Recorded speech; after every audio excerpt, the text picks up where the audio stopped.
আমি আজকের আয়োজনের শুরুতেই বক্তৃতা হিসেবে অনুরোধ করছি প্রথম বক্তা হিসেবে আমাদের ছাত্র শিবিরের ঢাকা বিশ্ববিদ্যালয়ের সভাপতি সাদিক কায়েমকে। তিনি সময় পাবেন মাত্র 3 মিনিট। এই মিনিটের মধ্যে তাকে বক্তব্য অনুরোধ করছি।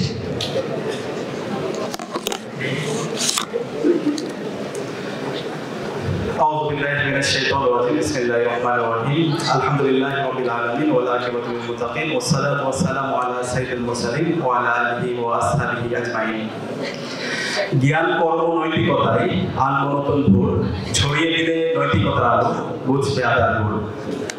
বাংলাদেশ ইসলাম ছাত্র শিবির ঢাকা বিশ্ববিদ্যালয় শাখা কর্তৃক আয়োজিত মেধাবীদের মুখোমুখি আজকের প্রোগ্রামে উপস্থিত আমন্ত্রিত অতিথিবৃন্দ, সাংবাদিকবৃন্দ এবং সম্মানিত উপস্থিতি, আসসালামু আলাইকুম ওয়া রাহমাতুল্লাহি ওয়া বারাকাতুহু।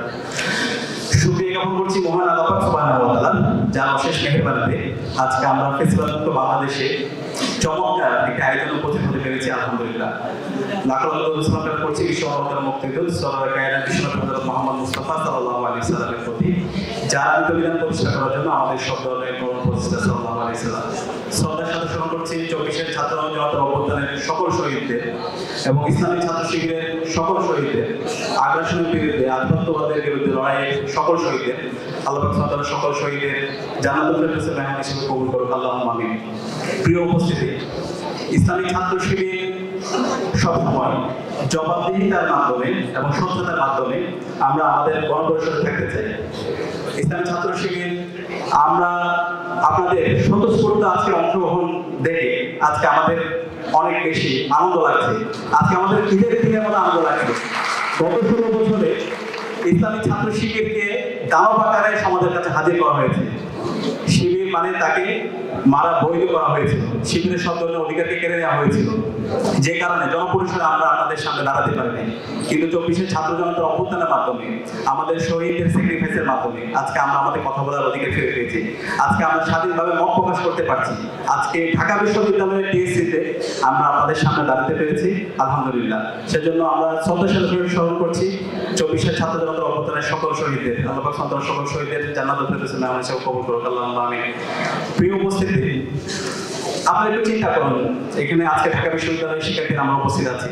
আমরা যখন অ্যাডমিশন জন্য প্রস্তুতি নিচ্ছিলাম, ওই সময়টা একটু চিন্তা করুন। ওই সময় আমাদের প্রত্যেকের কত বড় বড় স্বপ্ন ছিল। আমরা যারা মুসলমান আছি, আমরা সৃষ্টিকর্তার কাছে কত বড় বড় ওয়াদা করেছিলাম। সৃষ্টিকর্তার কাছে বলেছিলাম, আল্লাহ আমি যদি ঢাকা বিশ্ববিদ্যালয়ে চান্স পাই, আমি এই ভালো কাজগুলো করবো, আমার মাধ্যমে কোনো খারাপ কাজ হবে না। বিভিন্ন ধরনের আমরা ওয়াদা করে আমরা সৃষ্টিকর্তার কাছে প্রতিনিয়ত প্রার্থনা করেছিলাম। কিন্তু এই ঢাকা বিশ্ববিদ্যালয়ে চান্স পাওয়ার পরে কেন জানি আমাদের বিভিন্ন ধরনের বিচ্যুতি আমরা দেখতে পাই। এই ঢাকা বিশ্ববিদ্যালয়ে আসার পরে আমাদের কেন জানি মনোজগতে বিভিন্ন ধরনের পরিবর্তন পরিলক্ষিত হয়। এই ঢাকা বিশ্ববিদ্যালয়ে আসার পরে আমাদের বাবা মায়ের যে স্বপ্ন, সেই স্বপ্নের কথাগুলো কেন জানি আমরা ভুলে যাই। সেই জায়গা থেকে ইসলামী ছাত্র শিবির আমরা সবসময় আমাদের ভাই বোনদেরকে আহ্বান করি, জ্ঞান কর্ম নৈতিকতা যেন তার সমৃদ্ধ হয়। শিবিরের যে ভিশন, সেই ভিশন যদি আপনারা দেখতে পান, সেখানে ওদের কাছে সৎ, দক্ষ, আদর্শ দেশপ্রেমিক নাগরিক তৈরি করা। ইসলামী ছাত্র শিবিরের যে লক্ষ্য উদ্দেশ্য, সেই লক্ষ্য উদ্দেশ্য যদি আপনি দেখতে পান, একজন আদর্শ গড়ে তোলা, একজন ইনফ্লুয়েন্সিয়াল ক্যারিয়ার এবং ইনফ্লুয়েন্সিয়াল ক্যারেক্টার সমৃদ্ধ একজন মানুষ হিসাবে নিজেকে তৈরি করা। এই জন্য ইসলামী ছাত্র শিবিরের সকল আয়োজন। ইসলামিক ছাত্র শিবিরের যদি 5 দফা কর্মসূচি দেখতে পান, এটা সম্পূর্ণ শিক্ষার্থীদেরকে কেন্দ্র করে। তো ইসলামী ছাত্র শিবির এই সমাজে আমরা যে বিচ্যুতি দেখতে পাই, এই সমাজে আমাদের যে প্রত্যাশা, সেই আলোকে যে বর্তমান তরুণ সমাজ তারা বিচ্যুতির পথে যাচ্ছে, সেই তরুণ সমাজকে আলোকিত করা, তাদেরকে নৈতিকতা সমৃদ্ধ করা এবং তাদের ক্যারিয়ার এবং ক্যারেক্টারের যেন সমন্বয় হয়, সেটার জন্য প্রতিষ্ঠা কাল থেকে কাজ করে যাচ্ছে।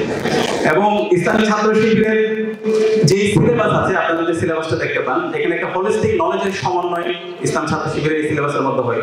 একজন শিক্ষার্থী সে স্কুলে পড়ো অথবা মাদ্রাসা পড়ো, সে যেখানে পড়ুক না কেন, তাকে কোরআন, হাদিস, এরপর হচ্ছে সমসাময়িক যে বিষয়গুলো আছে সেগুলো অর্জন করতে হয়। তাকে অর্থনীতি জানতে হয়, তাকে পররাষ্ট্রনীতি জানতে হয়, তাকে সমসাময়িক ধারণা রাখতে হয়।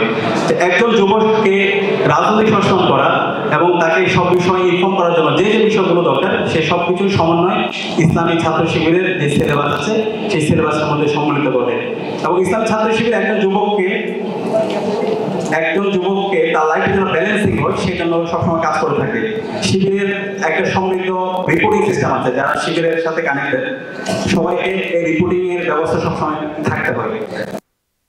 যুব সমাজকে তৈরি করা, আগামী বাংলাদেশ বিনির্মাণের জন্য তাদেরকে তৈরি করা, এটার জন্য যে যে সমস্ত কাজগুলো আছে সেই সবগুলো কাজ ইসলাম ছাত্র শিবির করে থাকে।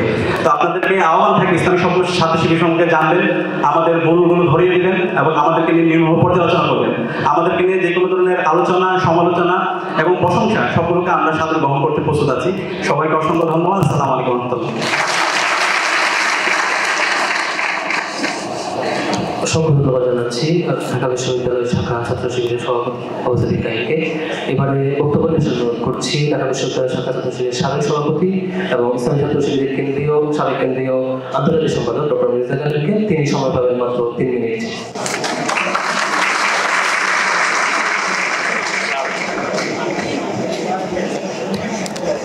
আলহামদুলিল্লাহি রাব্বিল আলামিন, আসসালাতু ওয়াসসালামু আলা রাসূলিল কারীম ওয়া আলা আলিহি ওয়া আসহাবিহি আজমাইন, আম্মা বা'দ।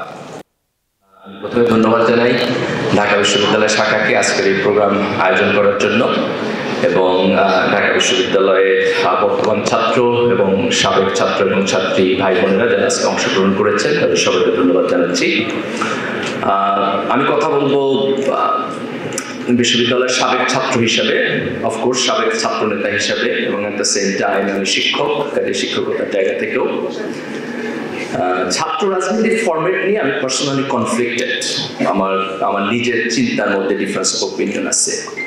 ইন ওয়ান পার্সপেক্টিভ আমি চিন্তা করি যে ছাত্রদের কাজ হচ্ছে পড়াশোনা করা, তারা বিশ্ববিদ্যালয়ে আসবে, জ্ঞান চর্চা করবে, যার যার সাবজেক্টে ভালো করবে, তারপর তাদের প্রফেশনাল লাইফ চাকরি বাকরিতে চলে যাবে, সেখানে গিয়ে তারা জাতিকে কন্ট্রিবিউট করবে, নেতৃত্ব দিবে।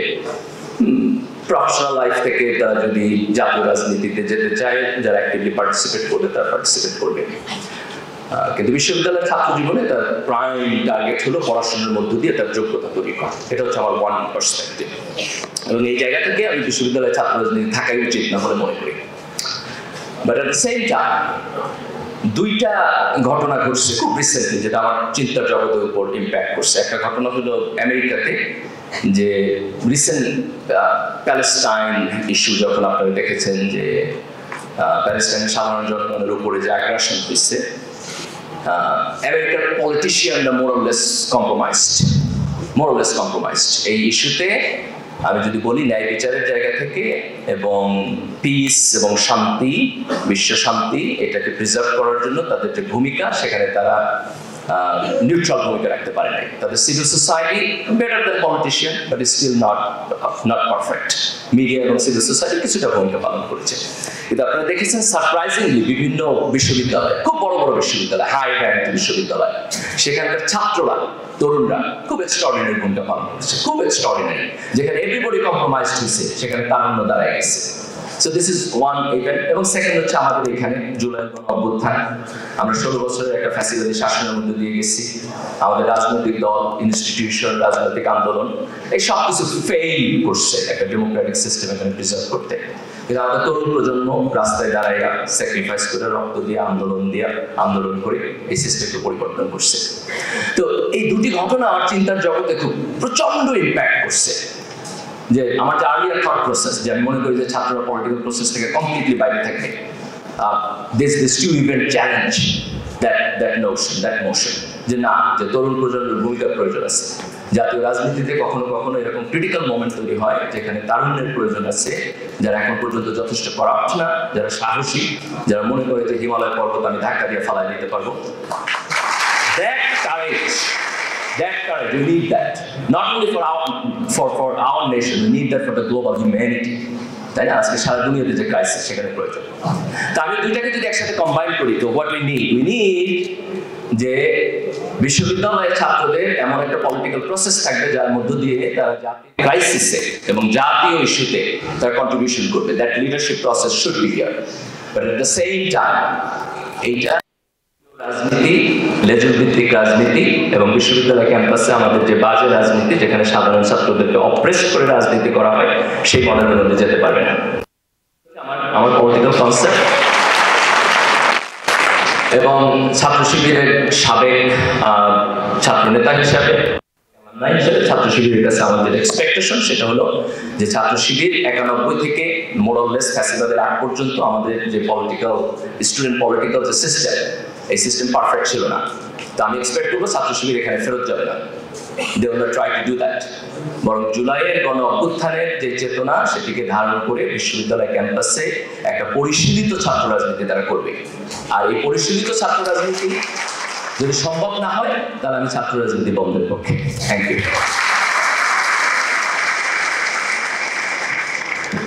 অসংখ্য ধন্যবাদ ডক্টর রেজা খালেদকে।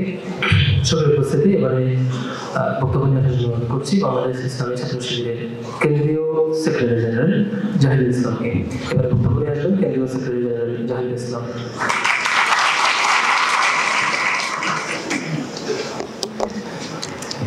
আসসালামু আলাইকুম ওয়া রাহমাতুল্লাহি ওয়া বারাকাতুহু। আমি আশা করছি সবাই ভালো আছেন, আলহামদুলিল্লাহ। সময় মাত্র 3 মিনিট, আর আমাকে বলা হয়েছে ছাত্র শিবির কি করে এই বিষয়গুলো বলার জন্য। তো এখন যে ইনফরমেশন টেকনোলজির যুগে আমরা আছি, ইভেন একটা শেয়ার করি, আমি কয়েকদিন আগে এআই কে কোশ্চেন করলাম যে 2025 সালে ছাত্র শিবিরের কি প্ল্যান নেওয়া উচিত। দেখলাম যে এআই আমাকে যা বলতেছে ওইটা ইতিমধ্যে আমার মাথায় সেট আপ আগে থেকে ছিল। তো এই যুগে আমরা বসবাস করছি, এই যুগে এসে যদি আমাকে প্রোগ্রাম করে বলতে হয় যে ছাত্র শিবির কি করে, তো এটা আমি মনে করি খুব বেশি ওয়াইজ হবে। তো আমি আপনাদের কাছে মনে করি আপনারা যথেষ্ট কনসিয়াস এবং ঢাকা ইউনিভার্সিটি স্টুডেন্ট হিসেবে দেশের কোথায় কি হচ্ছে ঘটছে, একটা সময় মনে করা হতো যে যারা ছাত্র এরা মনে একটু কম বুঝে বা এরা আসলে এত বেশি এই রাষ্ট্র সম্পর্কে সচেতন না। কিন্তু 2024 আসলে আমাদেরকে প্রমাণ করে দিয়েছে যে এই জেনারেশন, এই ছাত্র সমাজ কম বুঝে না, বরং যতটুকু প্রয়োজন তার পারফেক্টনেস সহ পুরোটাই বুঝে, আলহামদুলিল্লাহ। তো সে জায়গা থেকে আমি বলবো যে ছাত্র শিবির সম্পর্কে আপনাদের স্টাডি থাকার কথা। আমরা যেটা করি, যেমন একজন ছাত্র হিসেবে আমার কি করণীয়, ছাত্র হিসেবে আমার এরপরে হচ্ছে আমার একাডেমিক সাউন্ড, হিউজ সাউন্ড আমি। তো সবকিছু মিলে এরপর একটা প্রশ্ন দাঁড়ায়, যখন আমি আমার পিতা মাতার কাছে গিয়ে প্রশ্ন করি, আমার আত্মীয় স্বজনের কাছে প্রশ্ন করি যে আপনি আমাকে কেমন চান, কেমন দেখতে চান, অথবা আমার পিতা মাতার কাছে গিয়ে প্রশ্ন করা হয় আপনার সন্তানকে আপনি কেমন চান, তিনি বলবেন যে আমার সন্তান 4 out of 4 CGPA পাবে, এটা আমি চাই, কিছু চাই। আমি মনে হয় কোনো পিতা মাতা এটা বলবে, তার প্রাইমারি কনসার্ন হচ্ছে আমার সন্তান একজন ভালো মানুষ হোক। তো ছাত্র শিবির এই একাডেমিক জায়গাটার পাশাপাশি একজন ছাত্রকে ভালো মানুষ হওয়ার জন্য যা যা প্রয়োজন, সেটা তার রিলিজিয়াস পার্সপেক্টিভ থেকে হতে পারে, সেটা তার সোশ্যাল পার্সপেক্টিভ থেকে হতে পারে, এটা তার হিউম্যান কনসার্ন অথবা হিউম্যানিটির প্রতি তার একটা কমিটমেন্টের জায়গা, সেই পার্সপেক্টিভ থেকে হতে পারে। ওভারঅলি এই জায়গাগুলোকে আইডেন্টিফাই করে প্রত্যেকটা কর্মসূচি ছাত্র শিবির গ্রহণ করে থাকে। তো আমরা বাংলাদেশের যে কোনো প্রয়োজনে, বিশেষ করে যেহেতু বাংলাদেশ একটা প্রাকৃতিক দুর্যোগ প্রবণ এলাকা, আমরা চেষ্টা করি প্রত্যেকটা ইস্যুতে নিজেদেরকে অ্যাড্রেস করা এবং সেই জায়গাগুলোতে কন্ট্রিবিউট করার জন্য এবং ছাত্র সমাজকে অ্যাকোমোডেট করার জন্য। আর একাডেমিক জায়গা থেকে যেটা আমরা বলবো, আমরা চেষ্টা করি যে যিনি যে লেভেলটাতে আছেন, ধরুন বাংলাদেশের টোটাল কমিউনিটি স্টুডেন্ট অথবা একটা ডিপার্টমেন্টে তো সবাই ফার্স্ট হওয়া পসিবল না, কেউ ফার্স্ট হবে, কেউ সেকেন্ড হবে, কেউ থার্ড হবে। আমরা এটা একজন ব্যক্তির মাঝে, একজন ছাত্রের মাঝে, একজন শিক্ষার্থীর মাঝে পুশ করতে চাই যে ভাই তোমার যতটুকু ক্যাপাসিটি আছে তুমি যেন হাইস্ট অর্জন করতে পারো। এই রিলেটেড আমাদের রিপোর্ট একটা সিস্টেম আছে, আমরা জানেন একজন ছাত্রকে টোটালি তার সারাদিনের রুটিনটাকে যেন চমৎকারভাবে সে অ্যাপ্লাই করতে পারে, এটা সেটা থেকে যেন প্রোডাক্টিভ আউটপুটটা নিয়ে আসতে পারে, আমরা একটা রিপোর্টিং সিস্টেম ফলো করে থাকি। আর আমাদের প্রোগ্রামের মধ্যে ট্রেনিং, মূলত যে তার মোরাল ট্রেনিং এবং তাকে এই সমাজের জন্য একজন সৎ দক্ষ মানুষ হওয়ার জন্য যত ধরনের আয়োজন সবকিছু করে থাকি। তো আমার আগে তিনি বলেছেন যে তিনি ছাত্র রাজনীতির পক্ষেও বলেছেন, আবার বিপক্ষেও বলেছেন। তা আমরা এখন খুব মহাবিপদে আছি। যখন ছাত্র রাজনীতি বা ছাত্র রাজনীতির জায়গা থেকে নিজে পরিচয় দিই, তখন একটা শ্রেণী আমাদের প্রতি খুব নেগেটিভ দৃষ্টিতে তাকায়, আর এটা ছাত্র রাজনীতি মানে এটা খুব একটা নেগেটিভ সেন্স। আবার আরেকটা পক্ষ হচ্ছে না, ঠিক আছে তোমরাই পারবে আগামী দিনকে জয় করতে। তো এই দুইটা জিনিসকে কম্বিনেশন করে সামনে অগ্রসর হওয়াটা আমাদের জন্য বেশ চ্যালেঞ্জিং একটা ইস্যু হয়ে দাঁড়িয়েছে। আমরা চেষ্টা করছি ইনশাআল্লাহ বাংলাদেশের প্রত্যেকটি ছাত্র, প্রত্যেকটি শিক্ষার্থী তারা যদি এই বাংলাদেশকে গড়তে চায় এবং জুলাই বিপ্লবের যে চেতনা সেটাকে পুরোপুরি লালন করে আমরা আগামী দিনে এগিয়ে যেতে চাই, এক্ষেত্রে আমরা আপনাদের সহযোগিতা দিচ্ছি, সহযোগিতা করবেন, পাশে থাকবেন। আমরা সকলে সবাই সবার হয়ে, আমি আপনার হব, আপনি আমার হবেন, সেভাবে করে এই দেশকে গড়ে তুলবো। ছাত্র শিবির সময়কে লিড করে, পরিস্থিতিকে লিড করে তার কর্মসূচি ঠিক করবে ইনশাআল্লাহ। আসসালামু আলাইকুম। অসংখ্য ধন্যবাদ জানাচ্ছি ইসলামী ছাত্র শিবিরের কেন্দ্রীয় সেক্রেটারি জেনারেলকে সম্মানিত উপস্থিতি। এবারে কথা নিয়ে আসবেন ইসলামী ছাত্র শিবিরের সাবেক কেন্দ্রীয় সেক্রেটারি জেনারেল এবং ঢাকা বিশ্ববিদ্যালয়ের সাবেক সভাপতি, আপিল বিভাগের আইনজীবী এবং শিশু সময়কে মঞ্চে এসে কথা বলার জন্য অনুরোধ করছি।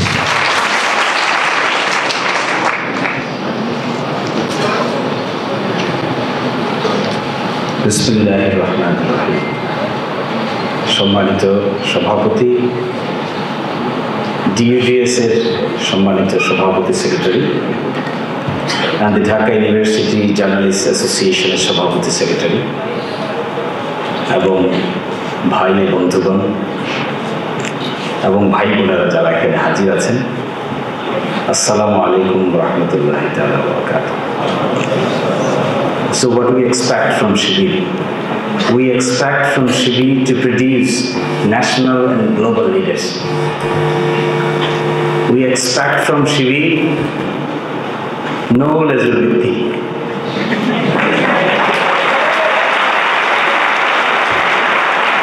We expect from Shibir campus no bhabsha.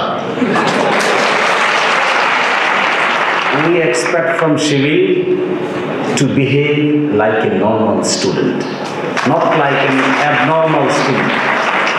হল থেকে বেরিয়ে যাবে, দল বাইন্দা হল থেকে বেরিয়ে যাবে, কখন রাতে ঘুমাইছে খেয়াল নাই, সকালবেলা উঠতে উঠতে ক্লাসের সময় চলে যাচ্ছে, জিন্সের পকেটের পিছনের পকেটে একটা ছোট্ট স্লিপ নিয়ে দৌড়ে গিয়ে ক্লাসে হাজির হয়ে শুধু পরীক্ষার আগে তা একদিন পড়ে পাশ পেয়ে যাবে। We don't expect it. We expect Shibir will never do foul cover. We expect Shibir leaders will never behave like a taekwondo. থাইকোন আকালে ব্যবহার করবেন। আমি দেখেছি তো ঢাকা বিশ্ববিদ্যালয়ে, আমি তখন ইউনিভার্সিটির সভাপতি ছিলাম ইন 2006। আমি ঢাকা বিশ্ববিদ্যালয়ে ভর্তি হয়েছি 1999-2000। আইসো কি করে একজন ছাত্রকে গেস্ট রুম থেকে বাধ্য করে মধুর ক্যান্টিন পর্যন্ত নিয়ে যাওয়া হয়। I was one of the victims of the circumstances. I never liked it. We never liked it. Where is the independence of a student? A student should behave like a student. A student should not behave like অমুক রাজনৈতিক দলের বিরাট বড় cadre. We do not expect Chhatra Shibir to behave like a cadre. We expect Chhatra Shibir to behave like a student with intellectual superiority. এখানে ছাত্র শিবিরের ছেলেরা, ছাত্র শিবিরের ভাইয়েরা, ওরা বিহেভ করবে ক্লাসে শিক্ষকদের চ্যালেঞ্জ করার মতো ক্যাপাসিটি অর্জন করা প্রয়োজন। যে সমস্ত শিক্ষকরা আমরা বিশ্ববিদ্যালয়ে দেখেছি, এমন শিক্ষক আছেন যারা ক্লাস নেন, পিছন দিয়ে ছাত্ররা গল্প গুজব করে নিজের মতো চলে যায়। আবার এরকম শিক্ষকও দেখছি যারা ক্লাস নেন, ক্লাস নিলে পরে একটা ক্লাসে পিন ড্রপ সাইলেন্ট থাকে, একটা শব্দ হয় না। দেয়ার আর সাম টিচার্স লাইক দিস। আমরা বলছি ছাত্র শিবিরের কাছে আমরা এক্সপেক্ট করি এই ধরনের শিক্ষক বিশ্ববিদ্যালয়ে প্রডিউস করার জন্য। উই এক্সপেক্ট, আমার তো ঢাকা বিশ্ববিদ্যালয়ের ওই দিন আমি নামাজ পড়তে গেছিলাম কেন্দ্রীয় মসজিদে, মনের কৌতূহলের কারণে লাইব্রেরির সামনে গিয়ে একটু দাঁড়াইলাম, এক কাপ চা খেলাম, মন খারাপ করে চলে গেলাম। সেই যে পুরনো আমলের লাইব্রেরি, এটি আজও কোনো আলোর মুখ আর দেখে না। এখানে গেলে আমার মনে হয় কত ব্যাকডেটেড চিন্তা ভাবনায় আমরা আছি। এখানে গেলেই আমার কাছে মনে হয় ঢাকা বিশ্ববিদ্যালয়ে রিসার্চ নাই। এখানে গেলেই আমার কাছে মনে হয় ঢাকা বিশ্ববিদ্যালয় এখনো আন্তর্জাতিক মানের কোনো জার্নাল বের হয় না। এখানে গেলেই আমার কাছে মনে হয় আমরা ঢাকা বিশ্ববিদ্যালয়ে এমন কিছু করতে পারছি না যা তার অক্সফোর্ড, প্রাচ্যের অক্সফোর্ড নামে খ্যাত ঢাকা বিশ্ববিদ্যালয়ের সেই গ্লোরিয়াস দিনগুলো আর নাই। উই এক্সপেক্ট শিবির ওই দিনগুলো আবার ফিরিয়ে নিয়ে আসার চেষ্টা করে। আর লাস্ট কথা বলে শেষ করে দিচ্ছি, আমি গালিব যখন বিশ্ববিদ্যালয়ে পড়তো আমি তখন লয়ে পড়তাম। তারপরে ডিউডিএস এর তখন সভাপতি ছিল, so for I can remember, Prashant Bhushan বড়, and also someone named বুলবুল আহমেদ। আপনার ভালো জানবেন, আপনাদের ইয়েতে থাকার কথা, বুলবুল ভাই। এবং কিছুদিন ছিলেন, আসা যাওয়া করতেন হাসান আহমেদ চৌধুরী কিরণ। এবং আমরা বিশ্বাস করি এবং আই পার্সোনালি এক্সপেক্ট ছাত্র শিবিরের নেতৃবৃন্দকে হোল হার্টেডলি এই সমস্ত বিতর্ক অংশগ্রহণ করে নিজেদের কম্পিটেন্স প্রমাণ করা উচিত। They should go to the DUDS, they should go to the other debating club, এবং তারপরের মাধ্যমে যে লোকটা তৈরি করার কথা সেই লোকটাকে আমরা বলছি এমন একটা লোক চাই ভাই, যে জাতীয় নেতা হবে, যে আন্তর্জাতিক পর্যায়েরও নেতৃত্ব দেওয়ার ক্যাপাসিটি অর্জন করবে এবং এটা দেশকে রিপ্রেজেন্ট করবে, প্যাট্রিয়ট হবে, দেশকে ভালোবাসবে, দুর্নীতির সঙ্গে যুক্ত হবে না। এবং ফাইনালি উই ওয়ান্ট, আমি এই কথা আগেই বলে শেষ করে দিচ্ছি, লাস্ট কথা, আমি কোনো লেজুর বৃত্তি চাই না। আমি চাই না বাংলাদেশের ছাত্র সংগঠনগুলোকে বৃহত্তর রাজনৈতিক দলরা কানে ধরে ওঠাক, আবার কানে ধরে বসাক। We never expect. আমি এটাও চাই না, আমি শেষ কথা এটাই, আমি এটা কখনোই লাইক করব না যে শিবিরের ছেলেদের মধ্যে অনেক ভাব জমে গেছে। আমি এক্সপেক্ট করব শিবিরের ছেলেরা অনেক সুন্দর সাধারণ ছাত্রদের মতো ব্যবহার করছে, যা দেখে অন্যরা অনুপ্রাণিত হয়। সকলকে অনেক ধন্যবাদ। অসংখ্য ধন্যবাদ। আমাদের সর্বশেষ যিনি আলোচনা রেখেছেন জাতীয় ছাত্র শিবিরের সাথে কেন্দ্রীয় সেক্রেটারি জেনারেল এবং বাংলাদেশ সুপ্রিম কোর্টের আপিল বিভাগের আইনজীবী শিশুমণিকে সম্মানিত উপস্থিতি। আমরা এবারে চলে যাবো আমাদের প্যানেল অফ এক্সপার্টদের কাছে যারা ছাত্র শিবিরকে নিয়ে ক্রিটিক করবেন। এতক্ষণ আপনারা হাততালি দিয়েছেন পজিটিভ কথা শুনে, আমরা এখন ক্রিটিক শুনবো ইনশাআল্লাহ। আমি প্রথমেই আহ্বান করছি ঢাকা ইউনিভার্সিটি ডিবেটিং সোসাইটির সাধারণ সম্পাদক আদনান মুস্তারিকে করছি মঞ্চে এসে ছাত্র শিবিরকে নিয়ে তার বক্তব্য উপস্থাপন করার জন্য। প্যানেল অফ এক্সপার্ট হিসেবে তিনি নিশ্চয়ই ভালো ভূমিকা রাখবেন বলে আশা করছি। আসসালামু আলাইকুম, সম্মানিত উপস্থিতি এবং যারা মঞ্চে অতিথি হিসেবে উপস্থিত আছেন সকলকে আমার শুভেচ্ছা। তো আমাদেরকে আমন্ত্রণ জানানো হয়েছে এক্সপার্ট সমালোচক হিসেবে। বলা হয়েছে যে যত পরিমাণ সমালোচনা করা সম্ভব সবই যেন আমরা করি, কিন্তু সময়টা করি। তার মানে সমালোচনার পরিসর যত বেশি বড় না হয় সেটা আগে থেকে বেঁধে দেওয়া হয়েছে।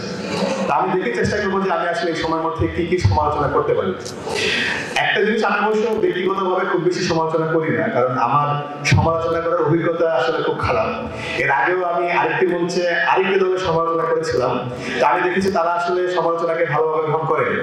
তো এইটা হচ্ছে আমাদের ইন জেনারেল অভ্যেস যে আমরা বলি যে আমি আসলে সমালোচনা শুনতে পছন্দ করি এবং আমি খুব ঠুট কাটা, আমি কথা বলে মেলে মুখের সামনে, কিন্তু সেটা আমরা আসলে কেউই গ্রহণ করতে পারি না এবং সমালোচনা করে কেউ কখনো কারো প্রিয়পাত্র হতে পারেনি, এই অভিজ্ঞতা আমার আছে। তো সেই জায়গা থেকে আমি এক্সপেক্ট করবো যারা আমাকে আমন্ত্রণ জানিয়েছেন এবং যারা শুনছেন, এবং আমি সামনে আসলে অনেক ডিজিটাল ডিভাইস দিচ্ছি, হয়তো এই বক্তব্য অনেক দিকে চলে যাবে, তো কেউ আসলে এটাকে ব্যক্তিগতভাবে নেবেন না। যেহেতু সমালোচক হিসেবে আমন্ত্রণ জানানো হয়েছে, সেই দায় থেকে আমি আসলে সমালোচনা করার চেষ্টা করছি। আমি আমার একেবারেই একটি ব্যক্তিগত অভিজ্ঞতা দিয়ে বক্তব্যটা শুরু করি। সেটি হচ্ছে আমি এই বর্তমানে ঢাকা ইউনিভার্সিটি ডিবেটিং সোসাইটির সাধারণ সম্পাদকের দায়িত্বে আছি। তার আগে 2022 সালে আমি শহীদুল্লাহ ডিবেটিং ক্লাবের সভাপতি হিসেবে নির্বাচিত হয়েছিলাম।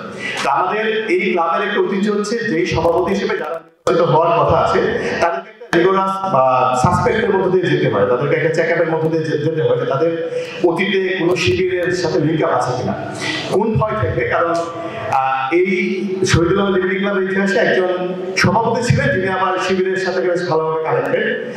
তিনি আমার আজকে মঞ্চে উপবিষ্ট আছেন মির্জা গালিব ভাই। তো এই যে এটা হচ্ছে একটা কলঙ্ক যেটা আমাদের ডিগ্রি ক্লাবের সাথে লেগে গিয়েছে, এবং এই কলঙ্কের জন্য পুনরাবৃত্তি না হয় সেজন্য খুবই রিগোরাস হচ্ছে সাসপেকশনের মধ্যে দিয়ে যেতে হয়েছে, এর সাথে কোনোভাবেই কোনো কানেকশন আছে কিনা। এখন আমি কেন আজকে সমালোচনার জায়গা থেকে এটা নিয়ে আসলাম, এই যে একটা সকলকে একটা সন্দেহের মধ্যে দিয়ে যেতে হয় যে সে আসলে শিবির করে কিনা, বা শিবির সন্দেহে তাকে বিভিন্ন জায়গা থেকে পাঠ করতে হয় বা বিভিন্ন সময় নির্যাতনের শিকার হতে হয়, এইটার কি কোনো দায় শিবিরের নেই? আমি মনে করি এটা কিছু দায়ভার শিবিরের নিতে হবে। কারণ যে আমরা দেখেছি যারা ছাত্রলীগ করে, ছাত্রলীগের অফিসিয়াল ব্যাগ থাকে, তাদের হচ্ছে কারা ছাত্রলীগের কি পদে আছে সেটা জানা যায়, ছাত্রদল, ছাত্র ইউনিয়ন, অন্য যে কোনো দলের ক্ষেত্রে কিন্তু এটা জানা যায়। ছাত্র শিবিরের ক্ষেত্রে আসলে বোঝার কোনো উপায় নেই যে আসলে কে শিবির কে শিবির না।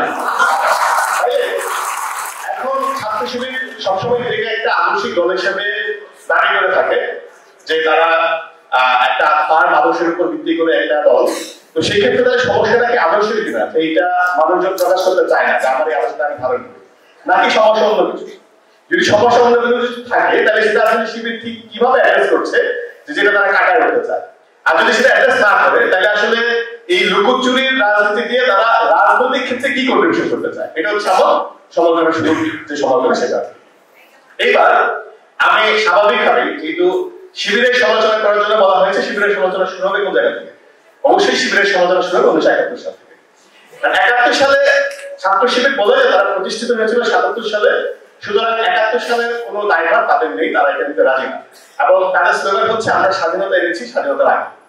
আবার তারাই 1971 সালের আগে 69 সালে ছাত্র সংঘের একজন ঢাকা বিশ্ববিদ্যালয়ের শিক্ষার্থী প্রতিপক্ষের আক্রমণে নিহত হন, তাকে আবার তারা আব্দুল মালিককে তারা তাদের শহীদ হিসেবে দাবি করে। তাহলে এইখানে তাদের থেকে সবসময় যে রেসপন্সটা আসে সেটা হচ্ছে আমরা একই আদর্শের ধারণ। যদি হচ্ছে তারা একই আদর্শকে ধারণ করে তাহলে এটাই তো সত্য যে 1971 সালে ছাত্র সংঘ খুবই ন্যাক্কারজনক ভাবে মুক্তিযুদ্ধের বিরোধিতা করেছে। তাহলে যে আদর্শ 1971 সালে মুক্তিযুদ্ধের বিরোধিতা করেছে সেই আদর্শের দায় তারা কিভাবে স্বীকার করেছে, এবং দায়টা স্বীকার করে তারা তাদের নতুন রাজনৈতিক যে বয়ান সেটা আসলে ওই দায়ের উপর কিভাবে বিনির্মাণ করছেন সেটা হচ্ছে আমাদের একটা জানার বিষয়। যেটি আজকে যেহেতু শিবিরের সকল মানে আমাদের দিক থেকে যারা আমরা অনেক বেশি এক্সপেক্টেড মনে করি সেই সব প্রতিনিধিরা আছেন, আমি মনে করি তারা আসলে এটা অ্যাড্রেস করবেন। এবার আমি পরবর্তী যে জায়গা আসি সেটা হচ্ছে আসলে ছাত্র শিবিরের কাজ, ছাত্র শিবির আসলে কি? আমি যেমন এই শুরুতে যে বক্তব্য শুনলাম ভালো, আচ্ছা আমার সময় শেষ, আসলে আমি শুরু করেছি অল্প একটা একাডেমিক সময় বেশি চেয়েছি যে ছাত্র শিবির ভালো ছাত্র গঠন করতে চায়, ভালো ছাত্র গঠন করার জন্য কি কাউকে শিবির করার প্রয়োজন হয়? বা এই যে সায়েন্স এক্সিবিশন চলছে, সায়েন্স এক্সিবিশন করার জন্য কি কোনো রাজনৈতিক দল গঠন করার প্রয়োজন পড়ে? বা হচ্ছে আমাদের ফটো এক্সিবিশন হলো, এই ফটো এক্সিবিশন করা কিন্তু রাজনৈতিক দলের কাজের মধ্যে পড়ে না, এগুলো করার জন্য আমরা এক্সক্লুসিভলি শিবির করা দরকার নেই। আমি তো যদি ধার্মিক হতে চাই শিবির করা ছাড়াই আমি ধার্মিক হতে পারবো, আমি যদি ভালো ছাত্র হতে চাই ডেফিনেটলি ভালো ছাত্র সবাই মানে যে শিবির বা আইসিটি মানে শিবির বিষয়টা এরকম না। আমি যদি হাইসিটি করতে চাই সেটার জন্য আমার শিবির করার প্রয়োজন নাই, আমি যদি মানে ভালো সন্তান হতে চাই সেটার জন্য তো আমার শিবির করার প্রয়োজন নাই, শিবির করা ছাড়াই আমি হতে পারি। তাহলে আসলে শিবিরের কাজ শিবিরকে একটা সাংস্কৃতিক সংগঠন যারা ফটো এক্সিবিশন করে বেড়াবে বা সেমিনার করে বেড়াবে, নাকি একটা রাজনৈতিক সংগঠন যারা হচ্ছে অ্যাডভোকেসি করে বেড়াচ্ছে, বা রাজনৈতিক দলের যে মূল কাজ সেটা হচ্ছে যে যারা হচ্ছে ক্ষমতায় থাকে বা যারা হচ্ছে কর্তৃপক্ষ থাকে তাদের সাথে নেগোসিয়েশন করে সেটা করবে। যদি সেটা কাজ হয় তাহলে সেই কাজটা করে আমরা কেন বুঝতে দেখতে পাচ্ছি না। তো অলরেডি আসলে স্ক্রিপ্ট চলে আসছে, আমার বক্তব্য শুরু করেছি কিন্তু শেষ করতে পারিনি। তো আশা করি সামনে যদি সুযোগ পাই তাহলে আমি পরবর্তী বক্তব্য সামনে তুলে দেবো। সবাইকে অনেক ধন্যবাদ। ধন্যবাদ মুস্তাফিকে শিবিরকে নিয়ে বেশ কিছু প্রশ্ন করার জন্য। আমরা নিশ্চয়ই আরো হয়তো সুযোগ পাবো এবং আমাদের অসংখ্য অডিয়েন্স আছেন, আমরা প্রশ্ন নেওয়ার চেষ্টা করবো। আজকে শিবিরের ক্ষেত্রে অবশ্যই আমরা প্রশ্ন মুখোমুখি করবো, আমাদের যত প্রশ্ন আছে করবার চেষ্টা করবো, তাদের কাছে উত্তর দিয়ে টিএসসি থেকে বের হতে হবে ইনশাআল্লাহ। এবারে বক্তব্য অনুরোধ করছি আমাদের ঢাকা ইউনিভার্সিটি ঢাকা বিশ্ববিদ্যালয় সাংবাদিক সমিতির সাধারণ সম্পাদক মোতাহার হোসেনকে এবারে বক্তব্য নিয়ে আসবেন। ঢাকা বিশ্ববিদ্যালয় সাংবাদিক সমিতির সাধারণ সম্পাদক মোতাহার হোসেন।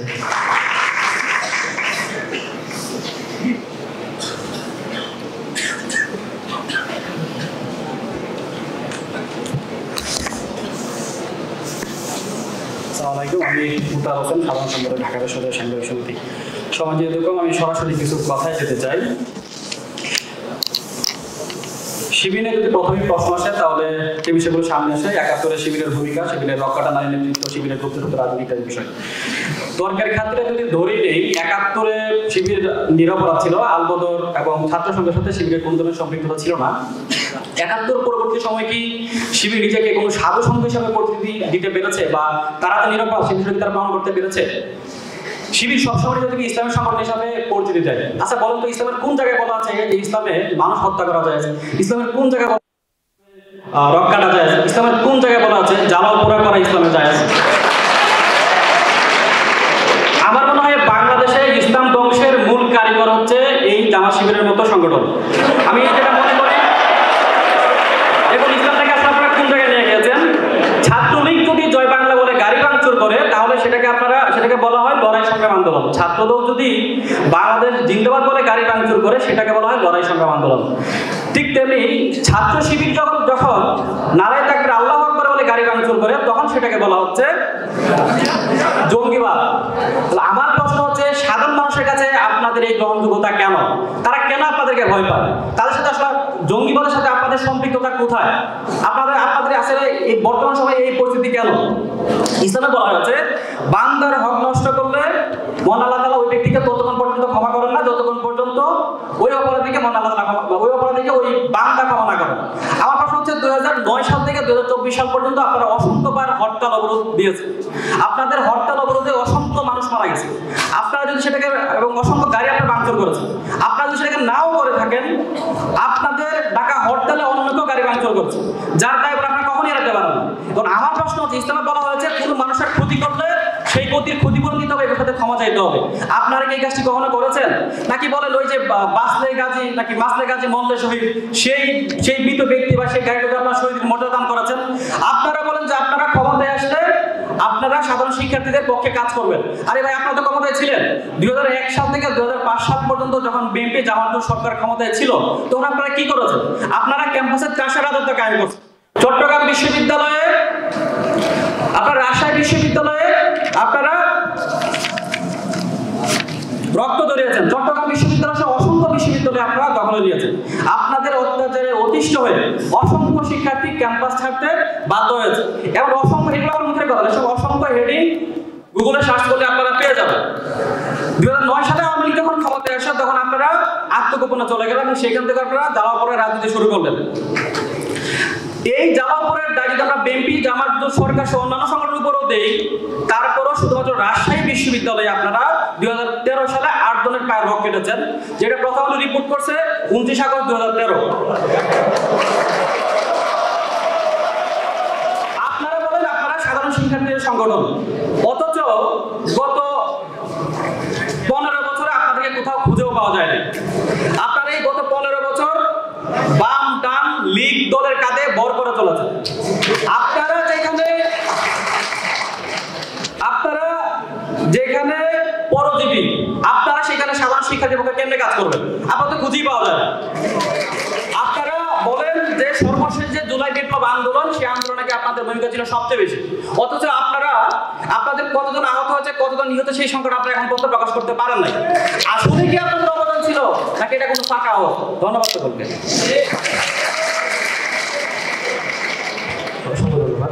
আমাদের জনাব মোতাহার হোসেনের কাছ থেকে সাংবাদিক হিসেবে প্রশ্ন আমরা পেয়েছি নিশ্চয়ই, এবং আমরা সামনেও আরো অনেক অসংখ্য প্রশ্ন পাবো। এভাবেই আসলে রাজনৈতিক সংগঠনগুলোর নেতৃত্বকে যারা ছাত্রদের নিয়ে কাজ করতে চাই, মুখোমুখি হওয়ার সে সাহস অবশ্যই থাকা উচিত।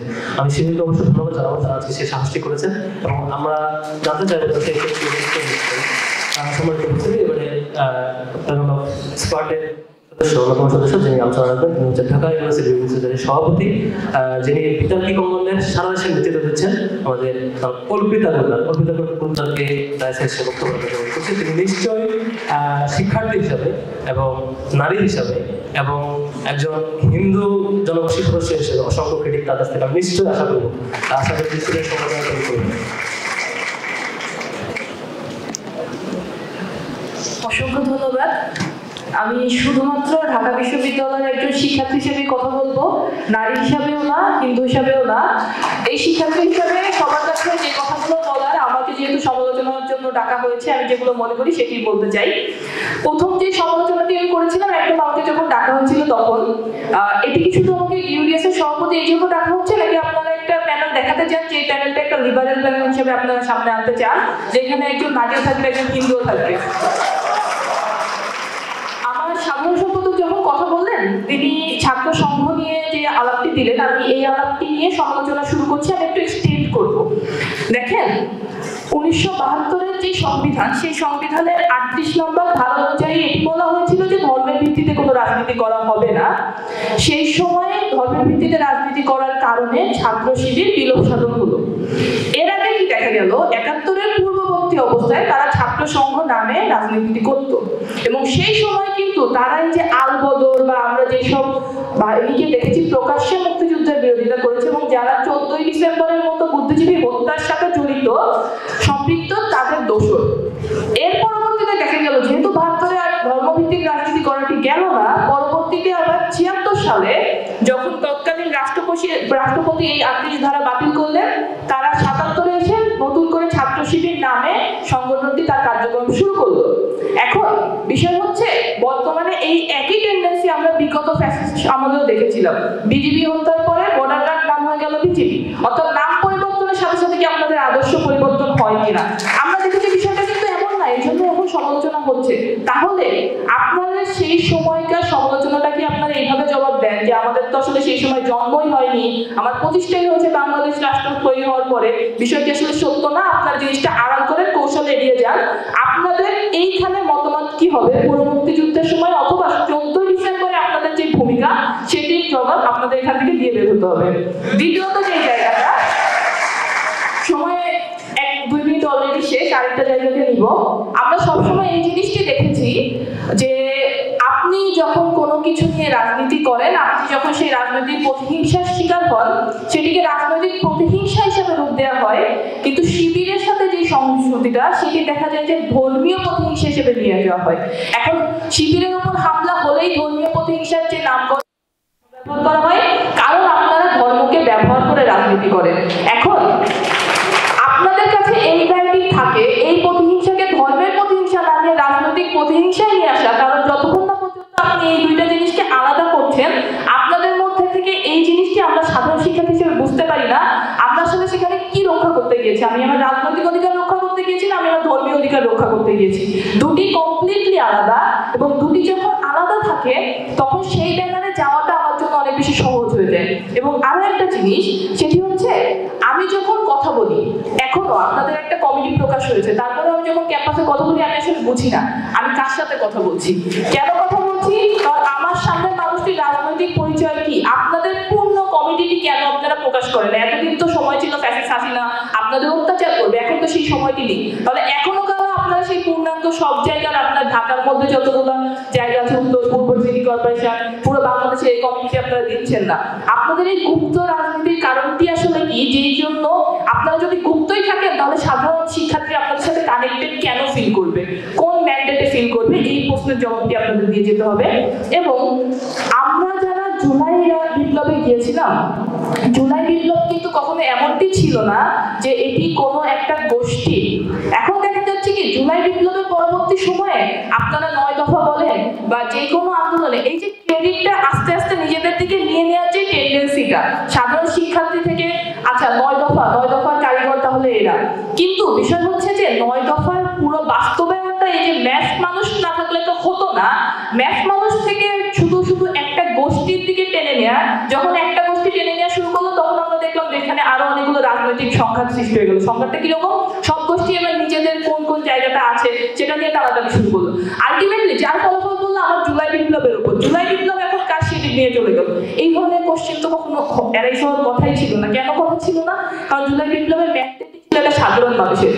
আপনারা তখন পর্যন্ত যখন নিজেদের প্রকাশ করেননি, 17-18 তারিখের পরেই ইতিহাসে লেখা হয়ে গিয়েছিল যে এখানে আসলে আওয়ামী লীগের কি হবে অথবা শেখ হাসিনার কি হবে, তারপরেও তো আপনারা নিজেদের পরিচয় প্রকাশ করেন নাই, নিজেদের এই জিনিসগুলো নিজেদের বলে দাবি করেন নাই। পরবর্তীতে সে কেন দাবি করা শুরু করলেন, আপনাদের এখানে নির্দিষ্ট উদ্দেশ্য কি যার জন্য আপনারা এই দাবি করা শুরু করলেন, এটি জবাব আমরা আপনাকে দিয়ে দিতে চাই। তো আমার আসলে সময় 3 মিনিট থেকে 5 মিনিট হয়ে গেছে। সবাইকে অসংখ্য ধন্যবাদ। সমালোচনা করার জন্য ডাকা হয়েছিল, সমালোচনা হিসাবেই নেবেন, ব্যক্তিগত পর্যায়ে যদি যায় আসলে সেই সম্পর্কটি থাকবে না, সেটা রাখার দায়ভারও আমার নেই। সবাইকে অসংখ্য ধন্যবাদ। অসংখ্য ধন্যবাদ। অতিতা গুন্ডা সম্পর্কে আমি যতটুকু জানি, জাতীয় অনেকগুলো ডিবেট ফেস্টে চ্যাম্পিয়ন হয়েছেন অনেকবার, এবং ওই সাথে অনেক সময় টুর্নামেন্টেও বেস্ট ডিবেট হিসেবে পুরস্কার পেয়েছেন। নিশ্চয়ই তার বিতর্কিক সুলভ সেই এক্সপ্রেশন আজকের বক্তব্য আমরা পেয়েছি, এবং সেদিকে বিতার্কিকরা যেভাবে একেবারে আর্গুমেন্টেশন মাধ্যমে এক্সাম্পল ক্রিয়েট করে সে প্রশ্ন করতে পারে, তিনি দেশের তেমনটি করেছেন। নিশ্চয়ই শিবিরের নেতৃত্ব উত্তর দেওয়ার সময় সেই বিতর্কের মান বজায় রেখে উত্তর দেবে বলে আমি আশা করছি। এবারে চলে যাব সর্বশেষ প্যানেল অফ এক্সপার্ট হিসেবে সর্বশেষ বক্তা, ঢাকা বিশ্ববিদ্যালয় সামরিক সমিতির সভাপতি মহিউদ্দিন মুজাহিদ ভাইয়ের কাছে। তিনি মঞ্চে এসে বক্তব্য দেওয়ার জন্য বিনীত অনুরোধ করছি।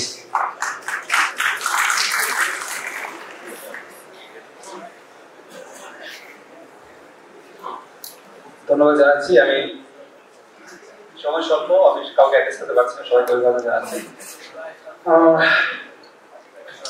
ম্যানেজার বিষয়গুলো চলে আসছে যে 1971 বা রকেট আগুন বিষয়গুলো চলে আসছে। আমি এর বাইরে কয়েকটা বিষয়, যেহেতু সময় খুব সীমিত, আমি কয়েকটা বিষয় অ্যাড্রেস করতে চাই। প্রথমত, বর্তমান সময় বা 2024-এর পর আসলে বিশ্ববিদ্যালয়ের শিক্ষার্থীরা, সাধারণ শিক্ষার্থীরা ছাত্র রাজনীতি কি চায় আসলে? আমরা অভ্যুত্থানের পর বিশ্ববিদ্যালয়ের দোকানের পাশের দেয়াল দেখেছি, সেখানে লেখা ছিল নির্দলীয় সরকার চাই। এটা যদি ফিজিবল না, কিন্তু এই লেখার পেছনে অনেক গল্প আছে। বিশ্ববিদ্যালয়ের শিক্ষার্থীরা কিন্তু অভ্যুত্থানের আগে ছাত্র রাজনীতির অস্তিত্ব বা ছাত্র রাজনীতির যে এক্সিস্টেন্স, এটা কেবল ছাত্রলীগের মাধ্যমে পেয়েছে, যেটা ছিল টর্চার এবং নির্যাতন। এর বাইরে কিন্তু তাদের রেফারেন্সে আর কোনো ছাত্র রাজনীতির আর কোনো সিনারিও ছিল না, এবং সেই কারণে তারা ছাত্র রাজনীতি চায় না হওয়ার যে দাবিটা তখন ঠিক সে কারণে দাবিটা এসেছে। এবার আসি, ছাত্র রাজনীতি আসলে মানুষ ছাত্র যারা করেন তারা আসলে কি বলেন? তারা আসলে শিক্ষার্থী অধিকার রক্ষায় কাজ করবে, তারা শিক্ষার্থীদের এই নানা অধিকার রক্ষা বা তাদের বিষয় ডেভেলপমেন্টের জন্য কাজ করবে। কিন্তু আসলে আপনি আমাকে বলেন যে বিশ্ববিদ্যালয়ে বা ছাত্র রাজনীতিগুলো সংগ্রামে যে কাজগুলো করেন, এরকম ত্রাণ দেওয়া, শীতকালে কম্বল দেওয়া, ক্যাম্পাস পরিষ্কার করা, এগুলো কি কোনো ছাত্র সংগঠনের কাজ হওয়া উচিত? একটা বিশ্ববিদ্যালয়ে যখন সিস্টেম ডেভেলপ করা থাকবে, কাজগুলো এমনিতেই হবে। আপনি শিক্ষার্থীদের জন্য এসএম হলের বারান্দা যখন খোলা রাখবেন, তখন তো কম্বল লাগবে। আপনি বারান্দার যদি আপনি ক্লোজ করেন, কম্বল তো লাগবে না। এখন আপনারা বলছেন যে শিক্ষার্থীরা, ছাত্র সংগঠনগুলো শিক্ষার অধিকার রক্ষায় কাজ করবে, কিন্তু ছাত্র সংগঠনগুলোর কিন্তু আমি শিবিরে আসছি, ছাত্র সংগঠনগুলোর কিন্তু গণতন্ত্রের কোথাও লেখা নাই যে তারা আসলে শিক্ষার্থী অধিকার আদায়ে কি কাজ করবে। তাদের উদ্দেশ্য হচ্ছে কিভাবে ক্ষমতায় আসা যায়। হ্যাঁ, এবং ক্ষমতা আসার জন্য কি করতে হবে? ক্ষমতা আসার জন্য শিক্ষার্থী কিংবা সাধারণ মানুষের উপর ডিপেন্ডেন্সি তৈরি করতে হবে। সেটা কিভাবে তৈরি করতে হবে? তাদের মধ্যে ক্রাইসিস তৈরি করতে হবে। ক্রাইসিস তৈরি করে তাদের পাশে গিয়ে আমি দাঁড়াবো, কম্বল নিয়ে দাঁড়াবো, এটা নিয়ে দাঁড়াবো, সেটা নিয়ে দাঁড়াবো। এরপর সে আমার কাছে আসবে যে আমার রাজনীতি দরকার। এটা হওয়া উচিত না। রাজনৈতিক দলের ক্যাপাসিটি হওয়া উচিত, তার এফিসিয়েন্সি, তার ট্রান্সপারেন্সি, তার আইডিওলজি, তার অ্যাকাউন্টেবিলিটি। মানুষ এটা দেখেই কোনো রাজনীতির কাছে যাবে অথবা যাবে না, এটা মানুষের অপশন হওয়া উচিত। এবং ছাত্র রাজনীতির ক্ষেত্রে আমি মনে করি যে আমি নিশ্চয়ই শুনবো ওনাদের কাছ থেকে, শিবিরের যারা আমাদের নিশ্চয়ই বলবেন যে আমাদের জানাবেন যে ছাত্র রাজনীতি আপনারা কে প্রাসঙ্গিক মনে করেন, এবং একটা শিক্ষার্থীর জন্য ছাত্র রাজনীতি কেন প্রাসঙ্গিক এবং শিবির কেন প্রাসঙ্গিক। 2 নম্বর বিষয় আসি, আমাদের দেশের রাজনৈতিক দলগুলো আসলে কি করতে চায়? গণতান্ত্রিক একটি রাষ্ট্র গঠন করতে চায়, গণতান্ত্রিক উপায়ে রাষ্ট্র পরিচালনা করতে চায়। এখন আমাকে বলেন, কয়টা ছাত্র সংগঠনের মধ্যে গণতান্ত্রিক চর্চা আছে তাদের নেতৃত্ব নির্বাচনের ক্ষেত্রে? নাই। কিন্তু এখন যে ছাত্র সংগঠন নিজেরাই গণতন্ত্র নির্বাচন প্র্যাকটিস করে না, যে সংগঠনগুলো, তারা কিভাবে দেশের গণতন্ত্রকে সার্ভ করবে, দেশের মানুষকে সার্ভ করবে, এটা নিয়ে দৃষ্টিভঙ্গি আমি নিশ্চয়ই জানবো। তারপরে আমরা দেখছি কালচার, শিবির যেহেতু ইসলামী সংগঠন, সেহেতু এটিতে ইসলামিক যে কালচার সে বিষয়গুলো নিশ্চয়ই লালন করবে। তাহলে সেই জায়গায় আমাদের যে বাঙালি কালচার, আমাদের গান, অন্যান্য যে বিষয়গুলো আমাদের কালচারে, সেই জায়গায় শিবির কিভাবে অ্যাড্রেস করবে। শিবিরের যদি প্রতিষ্ঠিত হয় বা তারা যদি ক্ষমতায় আসে, সেক্ষেত্রে আসলে আমাদের যে বাঙালি কালচার, সেটিকে আসলে ইসলামিক কালচার দিয়ে রিপ্লেস হবে নাকি সেটা হারিয়ে যাবে, আসলে কি হবে, এই বিষয়ে আমরা জানতে চাই। এরপর আরেকটি বিষয় যে ছাত্র শিবিরে কিন্তু অন্যান্য ধর্মাবলম্বী যারা কিংবা আদিবাসী যা মাইনরিটি যারা আছেন, তাদের জায়গায় তাদেরকে অ্যাড্রেস করা, তাদের ইনক্লুড করার কিন্তু সেরকম কোনো জায়গা নেই। আমি জানি না আছে কিনা, নিশ্চয়ই জানাবেন, এই বিষয়ে আপনারা অ্যাড্রেস করবেন যে সেটা আপনারা কিভাবে অ্যাড্রেস করবেন। আদারওয়াইজ একটা সংগঠন কিভাবে ইনক্লুসিভ সংগঠন হবে এবং শিক্ষার্থীরা আসলে সেটিকে কেন গ্রহণ করবে। সব মিলিয়ে আমি চাই যে বিশ্ববিদ্যালয়ের শিক্ষার্থীদের মধ্যে যে ফ্রাস্ট্রেশন 5 আগস্ট শিক্ষার্থীদের বা ছাত্রদের মধ্যে আমরা উচ্ছ্বাস দেখেছি, সেই উচ্ছ্বাস দিন দিন হারিয়ে যাচ্ছে। কেন হারিয়ে যাচ্ছে? রাজনৈতিক দলগুলোর ক্রেডিট ভাগাভাগির যে প্রতিযোগিতা, একই সাথে ইন্টারিম গভর্নমেন্ট স্টেক নেওয়ার যে প্রতিযোগিতা, বিশ্ববিদ্যালয়গুলোতে আধিপত্য বিস্তারের যে প্রতিযোগিতা, সেই প্রতিযোগিতায় লিপ্ত হওয়ার কারণে যারা আসলে জীবন দিয়েছেন, যারা কোনো ধরনের স্বার্থ ছাড়া মাঠে এসেছেন, তারা কিন্তু সবাই হতাশ হয়ে যাচ্ছে। এই প্রেক্ষাপটটা নিশ্চয়ই আপনারা অ্যাড্রেস করবেন। আমি সবাইকে ধন্যবাদ জানাচ্ছি। অন্যান্য যে বিষয়গুলো আসছে সেগুলো আপনি নিশ্চয়ই অ্যাড্রেস করবেন, আমি আর সেগুলো রিপিট করছি না। সবাইকে অনেক ধন্যবাদ। Thank you. আমরা আমাদের কাছে যে প্রশ্নগুলো আসছে আমরা ধীরে ধীরে প্রশ্নগুলো কাছে নিয়ে যাবো, আমরা দেখবো তারা আসলে কি উত্তর দেয়। আমরা শুরুতেই প্রথম যে প্রশ্নের সাথে যাবো সেটি হচ্ছে ডক্টর মোহাম্মদ আলিমের কাছে যাবো। সেটি আমাদের ডক্টর মোহাম্মদ আলিমের কাছে যে প্রশ্ন সেটি হচ্ছে আব্দুল মালিককে ছাত্র শিবির তাদের দিবসে উদযাপন করছে, যখন সে প্রশ্নটি করা হয় কেন করছেন, তারা তখন বলে সিমিলার ভ্যালুজ, সেজন্য সেটিকে অন করছে। যখন আপনার প্রিভিয়াস আদর্শ হিসেবে অন করে তাহলে তার লাইব্রেরি কেন নেন না, এবং আদৌ কি ছাত্র সংঘের পরিবর্তিত ছাত্র শিবির কিনা, এবং যদি হয় সেটি কিভাবে হবে, এই ধরনের এক্সটেন্ডেড পলিটিক্যাল অর্গানাইজেশনগুলোর ক্ষেত্রে আপনাদের এক্সপ্লেনেশন। লায়াবিলিটি কার? মালিক ভাই লায়াবিলিটি, ছাত্র সংঘের লায়াবিলিটি? আমি জানি না আব্দুল মালিক 71 কি রোল প্লে করছে, কিন্তু তো 71 ছিল না, বাট ছাত্র শিবিরের লায়াবিলিটি, ছাত্র শিবির ছাত্র সংঘের 71 এর কোনো ক্রাইম বা যে ঘটনাগুলো বলা হয় সেগুলো লাইব্রেরিতে নেবে কিনা, সিমিলার ভ্যালু সেই এরিয়াটা কেমন, এটার একটা পুরো এক্সাম্পল সহ যদি উত্তর দিতে পারে। 71 তো খুব কমপ্লিকেটেড টপিক, ওই আমার কোট করতে হবে। এটা তো 71 বেশি, আমরা 77 শুরু, এটা আমাদের এজেন্ডা না, কোট আনকোট এটাই আবার বলতে হবে।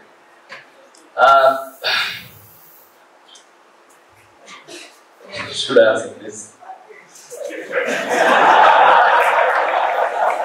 আমি একটু সহযোগিতা করবো, একটা জটিল করবো না, সেটি হচ্ছে এই যে পরিবর্তিত রূপটি অ্যানালাইসিস হয়, সেখানে আমরা তো আরো একটা ইনফরমেশন গুলো দেখি বিভিন্ন সংগঠনে, তো সেই ইনফরমেশন এবং আপনার ইনফরমেশন দুটাকে কোড করে সিমিলারিটিস বা পার্থক্য দেখানো শুরু করতে। আমি দুইটা জিনিস বলি। একটা হচ্ছে যে 1971 এর যে ইভেন্ট, মুক্তিযুদ্ধ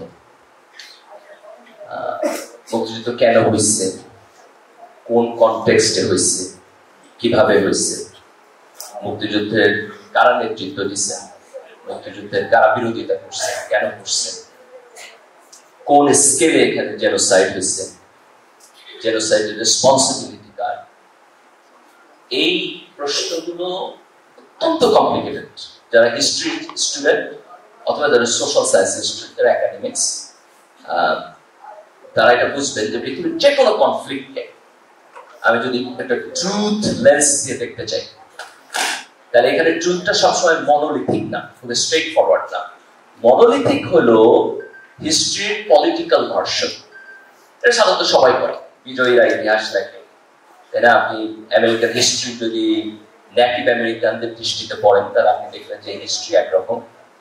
আপনি যদি আমেরিকান হিস্ট্রি হচ্ছে ইউরোপিয়ান হোয়াইট পিপলের পার্সপেক্টিভ থেকে দেখেন, তাহলে এটা আরেক রকম। একইভাবে আমাদের মুক্তিযুদ্ধের ইতিহাস যদি আপনি ভারতের লেন্স থেকে দেখেন, তাহলে আপনি একরকম দেখবেন। যদি পাকিস্তানের লেন্স থেকে দেখেন, তাহলে আরেকভাবে দেখবেন। যারা মুক্তিযুদ্ধের নেতৃত্ব দিচ্ছে এবং পার্টিসিপেট করছে, তাদের লেন্স থেকে দেখেন, তাহলে একভাবে দেখবেন। যারা মুক্তিযুদ্ধের বিরোধিতা করছে, তাদের লেন্স থেকে যদি দেখেন, তাহলে আপনি আরেকভাবে দেখবেন। Now, if I ask the question, the truth কোনটা?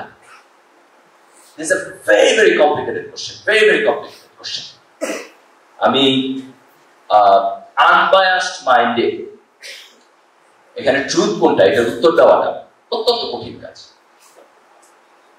আমি তো জামাত ইসলামের প্রজন্ম না, তাই না? আমি তো মুক্তিযুদ্ধের সময় যারা জামাত ইসলাম লিড দিচ্ছেন, যারা ডিসিশন নিচ্ছেন মুক্তিযুদ্ধের বিরোধিতা করার, আমি তো সেই প্রজন্ম না, আমি পরের প্রজন্ম, আমি বাংলাদেশ দেখছি, তাই না? আমি জন্ম বাংলাদেশে, so I have a completely different perspective.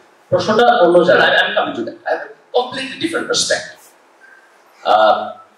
আমি ছাত্র শিবির করছি, আমি ছাত্র শিবিরকে দেখে ছাত্র শিবির করছি, আমি ছাত্র সংঘ দেখে করি নাই, তাই না? আমি ছাত্র শিবির, আমার পার্সপেক্টিভ, আবার যারা ছাত্র সংঘ করছে তাদের perspective is completely different thing. এই দুইটার মধ্যে অনেকখানি পার্থক্য আছে। নাও হিয়ারস মাই আনসার। আমি যখন বিশ্ববিদ্যালয়ের ছাত্র ছিলাম, আমি যখন এই সমাজে বড় হচ্ছি, আজকে পর্যন্ত আসছি, এই সমাজ, এই রাষ্ট্র আমাকে কি কখনো একটা গণতান্ত্রিক স্পেস দিছে যেখানে আমি 71 কোশ্চেনকে একাডেমিকলি অ্যাড্রেস করতে পারি?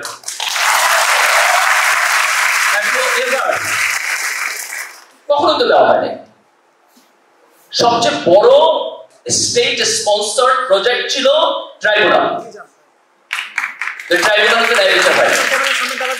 এই ট্রাইব্যুনাল তো আমাকে ইতিহাসের একটা স্পষ্ট ভাষণ দিতে পারে নাই।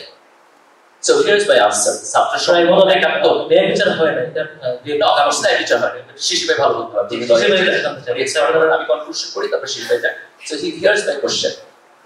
আমি তরুণ প্রজন্মের যারা একাত্তরে ছিলেন না, সেই প্রজন্মের জামাত একাত্তরের মুক্তিযুদ্ধের বিরোধিতা করছে, I have that liability.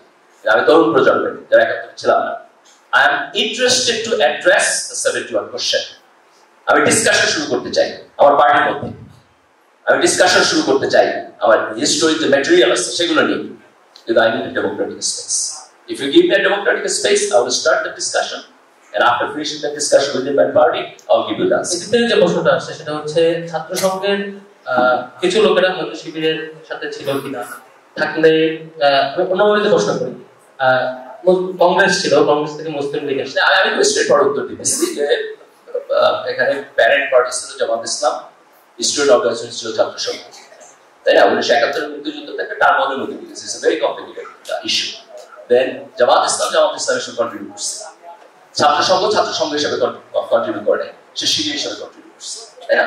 তা আমি যখন শিবির করি, আমি শিবিরকে শিবির দেখে করি, আমি শিবিরের কনস্টিটিউশন পড়ে করি, আমি শিবিরের লিটারেচার পড়ে দেখি। শিবিরের লিটারেচার তো ছাত্র সংঘ কোনো ইস্যু না, শিবিরের লিটারেচার তো 70 কোনো ইস্যু না, এবং এটা একটা হিস্টোরিক ঘটনা। এবং এটি নিয়ে আপনি এরকম সেমিনার বানাবেন যে হচ্ছে কংগ্রেস ছিল, কংগ্রেস থেকে মুসলিম লীগ হয়েছে, মুসলিম লীগ থেকে আওয়ামী লীগ হয়েছে। তার মানে নিউ পলিটিক্যাল পার্টি ফর্ম করতে গেলে একদম মানুষ নতুন করে জন্ম নেবে না, পলিটিক্যালি কনসাসকে যদি বলে কেন হবে, তার মানে যে পলিটিক্যালি কনসাস সে প্রিভিয়াস কোন একটা পলিটিক্যাল পার্টি কানেক্টেড ছিল। তো শেখ মুজিবুর রহমান আওয়ামী লীগ করছে, তার মানে এই না মুসলিম লীগের পরবর্তীতে সবকিছু মুসলিম লীগের মানে অফকোর্স একটা পলিটিক্যাল পার্টি দুই নেতার নেতৃত্বে is not the same political party, তাই না? আপনি ধরেন যে শেখ মুজিবের আওয়ামী লীগ এবং শেখ হাসিনার আওয়ামী লীগ দুটাকে যদি আপনি কম্পেয়ার করেন, দেয়ার ইজ ডিফারেন্স, তাই না? আপনি জিয়াউর রহমানের বিএনপি এবং আপনি খালেদা জিয়ার বিএনপি এবং তারেক জিয়ার বিএনপি যদি আপনি কম্পেয়ার করেন, দেয়ার ইজ ডিফারেন্স। একটা রাজনৈতিক দল সময়ের সাথে, জেনারেশনের সাথে পরিবর্তনের মধ্যে দিয়ে যায়। যখন নাম পরিবর্তন করে তখন কখনো কোনো আদর্শ পরিবর্তন হয়, কখনো হয় না। তাই আপনি মুসলিম লীগ একসময় তো শেখ মুজিবুর রহমান মুসলিম লীগ করছেন, তাই না? সেখান থেকে আওয়ামী মুসলিম লীগ হয়েছে, আওয়ামী লীগ হয়েছে, একটা ট্রানজিশনের মধ্য দিয়ে তারা গেছে। তো ইতিহাস এগুলো হয়। তা আপনি যদি কোনো একটা রাজনৈতিক দলকে বিবেচনা করতে চান, আপনাকে দুটা জিনিস করতে হবে। একটা হচ্ছে তার প্রেজেন্ট কার্যক্রম এবং তার ঘোষিত ইডিওলজি নিয়ে আপনাকে কোশ্চেন করতে হবে। দুই, আপনি বলতে পারেন আপনার ঐতিহাসিক দায়বদ্ধতা আছে। আমি স্বীকার করি, আমি ওপেনলি স্বীকার করি ঐতিহাসিক দায়বদ্ধতা আছে। But I need a democratic space to answer that question. আপনাকে এই ডেমোক্রেটিক স্পেস আমাকে দেন, আমি প্রশ্ন উত্তর দেব। এই ডেমোক্রেটিক স্পেস বাংলাদেশে আজকে পর্যন্ত কোনোদিন ছিল না। Thank you. শিশির ভাইয়ের কাছে বলবো, সেটা হচ্ছে আপনার হরতাল, অবরোধ, ভাঙচুর, বিভিন্ন ইস্যুগুলো আসছে, কেন আপনারা করলে জঙ্গিবাদ বলা হয়, অন্যদের করলে সেটা লড়াই সংগ্রাম বলা হয়? আপনারা এই কেন মানসিকভাবে আপনাদেরকে ট্রিট করেন? এটাকে আপনি ধরে নেন, আপনারা আদৌ করছেন কিনা, করলে সেটা ক্লিয়ার স্টেটমেন্ট। এই যে ভ্যান্ডালিজম, গাড়ি ভাঙো, মানুষকে বিপদে ফেলো, মানুষকে এই করো ওই করো, এটা this is totally a criminal liability. কোনো ব্যক্তির ক্রিমিনাল লায়াবিলিটি সকলের উপর বর্তায় না। If you commit crime, you will be held responsible. If I commit crime, I will be held responsible. আমি যদি ধর্ষণ মামলার আসামি হই, I will be punished, not my son, not my father. So we have to be very specific to that. Yes, if somebody committed crime, which is vandalism, committed murder, arson, looting, no mercy. Make him answerable. Go to the court, file criminal case, and accordingly, আপনি, আমি, আমাদের সকলের দায়িত্ব হলো, it will be tried as per the law. কিন্তু criminal লায়াবিলিটির দায় দায়িত্ব, একজন ব্যক্তির ক্রিমিনাল লায়াবিলিটির দায় দায়িত্ব অন্যজন ব্যক্তির ঘাড়ে চাপানোর কোনো সুযোগ থাকবে না। খুব ইম্পর্টেন্ট বিষয় আপনি যে কথা তুলেছেন। তাহলে কি বাকশালের দায় দায়িত্ব পরবর্তীতে আওয়ামী লীগ নেবে? আর যদি এইভাবে খুঁজেন, সবাই কি আদমের সন্তান হবে? সবাই যদি আদমের সন্তান হয়ে থাকে তাহলে পরবর্তীতে কি ডিভিশন হবে না, রিফরমেশন হবে না, সংস্কার হবে না, নতুন কিছু বিল্ড আপ হবে না, নতুন থিঙ্কিং আসবে না, ইনোভেটিভ আইডিয়াস আসবে না? তো আপনি যদি বলেন যে আমার বাবা এক সময় এটা ছিল, এই জন্য আপনার আর কোনো ইনোভেটিভ থিঙ্কিং এর ক্যাপাসিটি থাকবে না, উইল বি জাস্টিফাইড। জাস্টিফাইড হবে এটা? আমি বলছি যে 1900 এত সালে ডিইউডিএস এর সভাপতি ছিলেন অমুক, he was a charismatic leader. Does it mean এখনকার ডিইউডিএস এর সভাপতির সেম কারিশমেটিক ক্যাপাসিটি থাকবে? No, it not necessary corollary. Then what will happen? বাংলাদেশের সাংবাদিকদের মধ্যে খুঁজে দেখেন না, দি বেস্ট জার্নালিস্ট যারা ছিলেন তাদের অধীনে তাদের ভূমিকা, পরবর্তীতে জার্নালিস্টের মধ্যে কি ডেভিয়েটেড বিহেভিয়ার করে নাই লোক? করে নাই? আমরা দেখি নাই এই দেশে একটা প্রেস কনফারেন্সে ডিজাইন করে প্রশ্ন জিজ্ঞাসা করতেছে, এগুলো নিয়ে আমরা হাসাহাসি করি নাই? করেছেন হাসাহাসি? Does it carry? এখন যদি আমি আর্গুমেন্ট করি তাহলে বাংলাদেশের 10,000 সাংবাদিক সকলেই একই দোষে দুষ্ট, will it be justified? No. এই জন্যই তো জেনারেলাইজ করা যাবে না। ক্রাইম যদি কেউ করে থাকে, he will be held responsible for criminal activities. কিন্তু ইন জেনারেল আমি, আমার বাবা, আমার দাদা, আমার ছেলে, তার ছেলের ছেলে সবাই criminal. This generalisation is a bar for innovative ideas and thoughts. অসংখ্য ধন্যবাদ। আমি শিশু মনিবের আরেকটি প্রশ্ন করবো বিষয়টা, সেটি হচ্ছে শিবিরের ব্যাপারে যত গত 10-15 বছরের কিছু এক্সাম্পল বলা হচ্ছে, সে টর্চার হয়েছে, বঞ্চিত হয়েছে, বাট ছাত্র শিবির আসলে কোনো ভালো এক্সাম্পল ক্রিয়েট করছে কিনা? যখন সে ভালো পিরিয়ডে ছিল সেই ক্ষেত্রে আসলে রাজত্ব করছে নাকি আসলে শিক্ষার্থীদের জন্য ভালো কোনো এক্সাম্পল ছিল? আপনার স্মৃতিতে কি মনে পড়ে? দেখুন, আমি কোনো খারাপ কাজে ডিফেন্ড করতে এখানে আসি নাই। কোনো পার্টিকুলার লোক কোনো পার্টিকুলার ক্যাম্পাসে যদি এমন কোনো ঘটনা ঘটিয়ে থাকে, I believe this is a deviated behavior. কিন্তু শিবিরের আমি এক সময় দায়িত্বে ছিলাম, কেন্দ্রীয় পর্যায়ে ঢাকা বিশ্ববিদ্যালয়ে ছিলাম। আমরা কখনো কোনো পর্যায়ে সাংগঠনিক সিস্টেমের মধ্যে কখনো কোনো ডেভিয়েটেড বিহেভিয়ারকে অ্যালাউ করি নাই। কিন্তু এমনটা আমি অস্বীকার করছি না যে যখন 2001 থেকে 2006-এ আমরা ছিলাম, এই সময়টাতে আমরা দেখেছি বাংলাদেশের বিভিন্ন বিশ্ববিদ্যালয়ে শিবিরের লোকেরাও আধিপত্য বিস্তার করার চেষ্টা করেছে। কিন্তু so far my memory goes, I visited Rajshahi University then 2005. I also visited Chattogram University. I also visited Islamic University, Kushtia Islamic University. এই 3টা বিশ্ববিদ্যালয় নিয়েই সবচাইতে বেশি বদনাম ছিল। এবং ওই বদনামগুলোর মধ্যে আমার মনে আছে, একদিন ভোর 4টার সময় আমি ইসলামী বিশ্ববিদ্যালয়ে যাই, গিয়ে দেখি ছাত্র শিবিরের সভাপতির রুমে একটা বিরাট খাট, এই খাটের আশেপাশে আরো অনেকগুলো মানুষ দাঁড়ায় আছে এবং একটা রুমে একটা খাট, যেখানে থাকার কথা একটা রুমে 4টা খাট। আমি গিয়ে বললাম, হোয়াই ইজ দিস? এত বড় খাট কেন? এখানে এত বড় খাট কেন? আপনি তো ছাত্র, আপনাকে তো এখানে এত বড় খাট ব্যবহার করার কোনো প্রয়োজন নাই। সকলেই মনে করে বিশ্ববিদ্যালয়ের সভাপতি একটু ভাব সাব নিয়ে এক রুমে 4 জন থাকলে মান ইজ্জত কি আর থাকে? এই জন্য 4 জন মিলে একটা খাট বানাইছে। Then and there I took action. I changed the cart.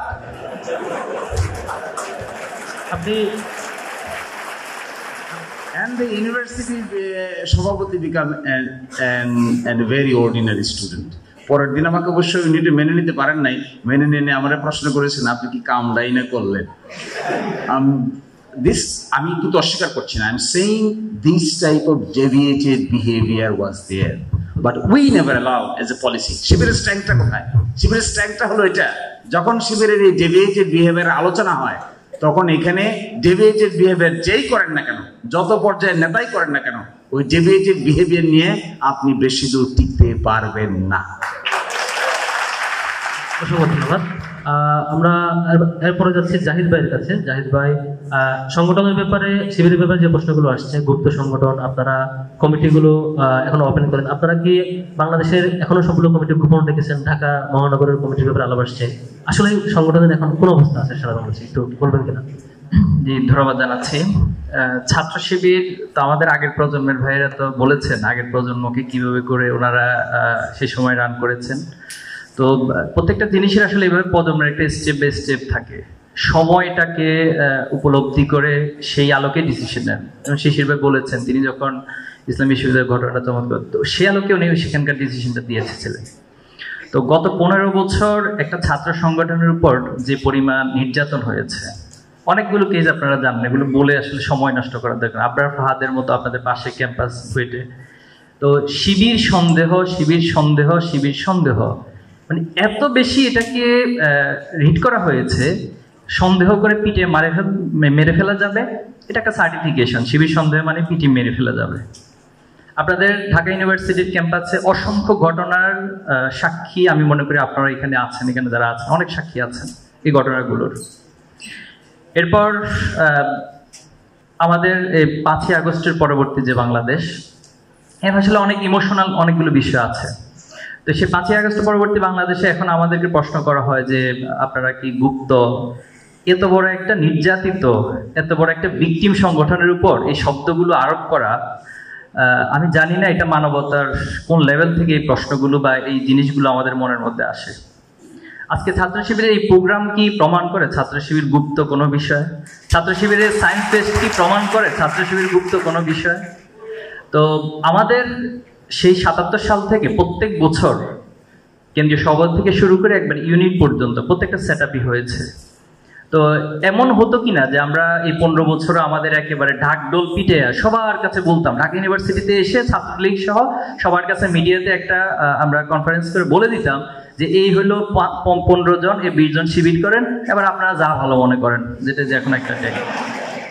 তো এই জায়গাগুলোকে আমরা কি উপলব্ধি করছি কিনা আমি আপনাদের কাছে একটু মানে পাল্টা কোশ্চেন রাখতে চাই, উপলব্ধি করছি কিনা। তো ছাত্র শিবির তার প্রত্যেকটা কাজ, প্রত্যেকটা মুহূর্ত, প্রত্যেকটা সময় কন্টিনিউ করেছে। আগে মিডিয়ার ভাইয়েরা আমাদের কাছে আসতেন না, ইভেন আমরা যদি কোনো একটা বিষয় বলতাম যে ভাই এটা একটু আমাদের প্রচার করুন, সেটাও তারা করতেন না। কেন করতেন না সেটা তাদেরও অনেক সীমাবদ্ধতা ছিল। ইভেন এমনও হয়েছে যে আমাদের নিউজ কাভারেজের কারণে অনেক সাংবাদিকের তার পরবর্তীতে তার চাকরি নিয়ে টানা হেঁচড়া শুরু হয়েছে, এরকম ঘটনা অসংখ্য। এটা তো আপনাদের প্রিভিয়াস ক্রাইসিস, কিন্তু এই 5 আগস্টের পর থেকে আপনারা কি কমিটি এখনো গোপন রেখেছেন? না, আমরা কোনো কোথাও গোপন তো রাখিনি। এখন বিষয় হচ্ছে যে প্রচার তো হয় না, আমাদের কমিটিতে হয় সাধারণত জানুয়ারি মাসে, এই যে জানুয়ারি মাসে আসতেছে আমাদের কমিটি হবে। তো 15 আপনারা যেমন ঢাকা ইউনিভার্সিটি যেটা হয়েছে কমিটি প্রকাশ হয়েছে, অন্যান্য ইউনিভার্সিটিগুলোতে প্রকাশ হয়েছে। তো ছাত্র শিবিরের একটা মোরাল ভ্যালুস আমরা ক্রিয়েট করি, সেটা হলো যে নিজেকে এত বেশি উপস্থাপনের কিছু নেই, যেটা আমাদের শিশিরে অনেকগুলো প্রত্যাশার কথা বলছেন যে ঢাকঢোল পিটাইয়া, যেমন আমরা কিছু কমিটি এখন হচ্ছে দেখছি, কমিটি হওয়ার পরে মাশাআল্লাহ ওনার পিছনে একটা গ্রুপ মিছিল করে, আবার ওনার কমিটি হয়েছে কেন পাল্টা আরেকটা গ্রুপ বিশাল মিছিল করে। তো এই ধরনের মানে মিছিলের সংস্কৃতি দিয়ে আমরা আমাদের কমিটি প্রকাশ, কমিটি ঢাকঢোল পিটানো এরকম ফিল করি না, এবং আমরা দায়িত্বের অনুভূতিটাকে বেশি ফিল করি। জাহিদ ভাই একটু ইন্টারাপ্ট করবো, তার আগে হচ্ছে আমাদের সম্মানিত শ্রোতৃমণ্ডলী, আমাদের অন্যতম প্যানেলিস্ট যিনি অর্পিতা গুলদার, ওনার ঢাকার বাইরে একটা প্রোগ্রাম থাকে, ওনাকে আমাদের আজকের মতো বিদায় দিতে হচ্ছে। তিনি পরবর্তী কোনো আয়োজনে অবশ্যই আমরা তাকে পাবো বলে বিশ্বাস করছি। অনেক ধন্যবাদ অর্পিতা গুলদারকে, অনেক ব্যস্ততার মধ্যেও তিনি উপস্থিত ছিলেন। আচ্ছা, আমি একটু কনক্লুশনে যাই। তো আমার মনে হয় ছাত্র শিবির এই জায়গাটা থেকে কখনোই গোপন ছিল না। আগে আমাদের কাজগুলো কেউ প্রচার করতো না, এখন প্রচার হচ্ছে। আশা করি এই জিনিসগুলো আরো ভালোভাবে আপনারা অনেকগুলো ভিডিও দেখা যায়, ইভেন গত বছরও বড় বড় মিছিল করেছেন ঢাকা শহরে, অন্যান্য শহরগুলোতে। এই যে গুপ্ত হওয়ার অভিযোগ এবং আবার প্রকাশ্যে মিছিল, এটা আসলে মানে কোন রূপটা ছিল গত বছর? এখন এই কম্পারিজনটা তো আমাদের মানে অডিয়েন্সকে করতে হবে। কম্পারিজনটা মানে কম্পারিজনের উত্তরটা আমি দিলে আমার পক্ষে আমি বলবো এটা মিডিয়ার উপর কম্পারিজন যে আপনি প্রকাশ্যে মিছিল করেছেন, এরপর আপনার প্রচারণা হয় না, এটা মিডিয়ার উপর। হ্যাঁ, অবশ্যই অবশ্যই সেটাই হয়েছে। আমরা তো অনেক মিছিল করেছি, সবকিছু প্রকাশ হয়নি। আচ্ছা, আমি একটা লাইন একটু শেষ করি এই পয়েন্টে। সেটা হলো ছাত্র শিবির একটা জায়গায় নিজেকে ওন করতে চায়, সেটা হলো সবার হয়ে উঠতে চায়।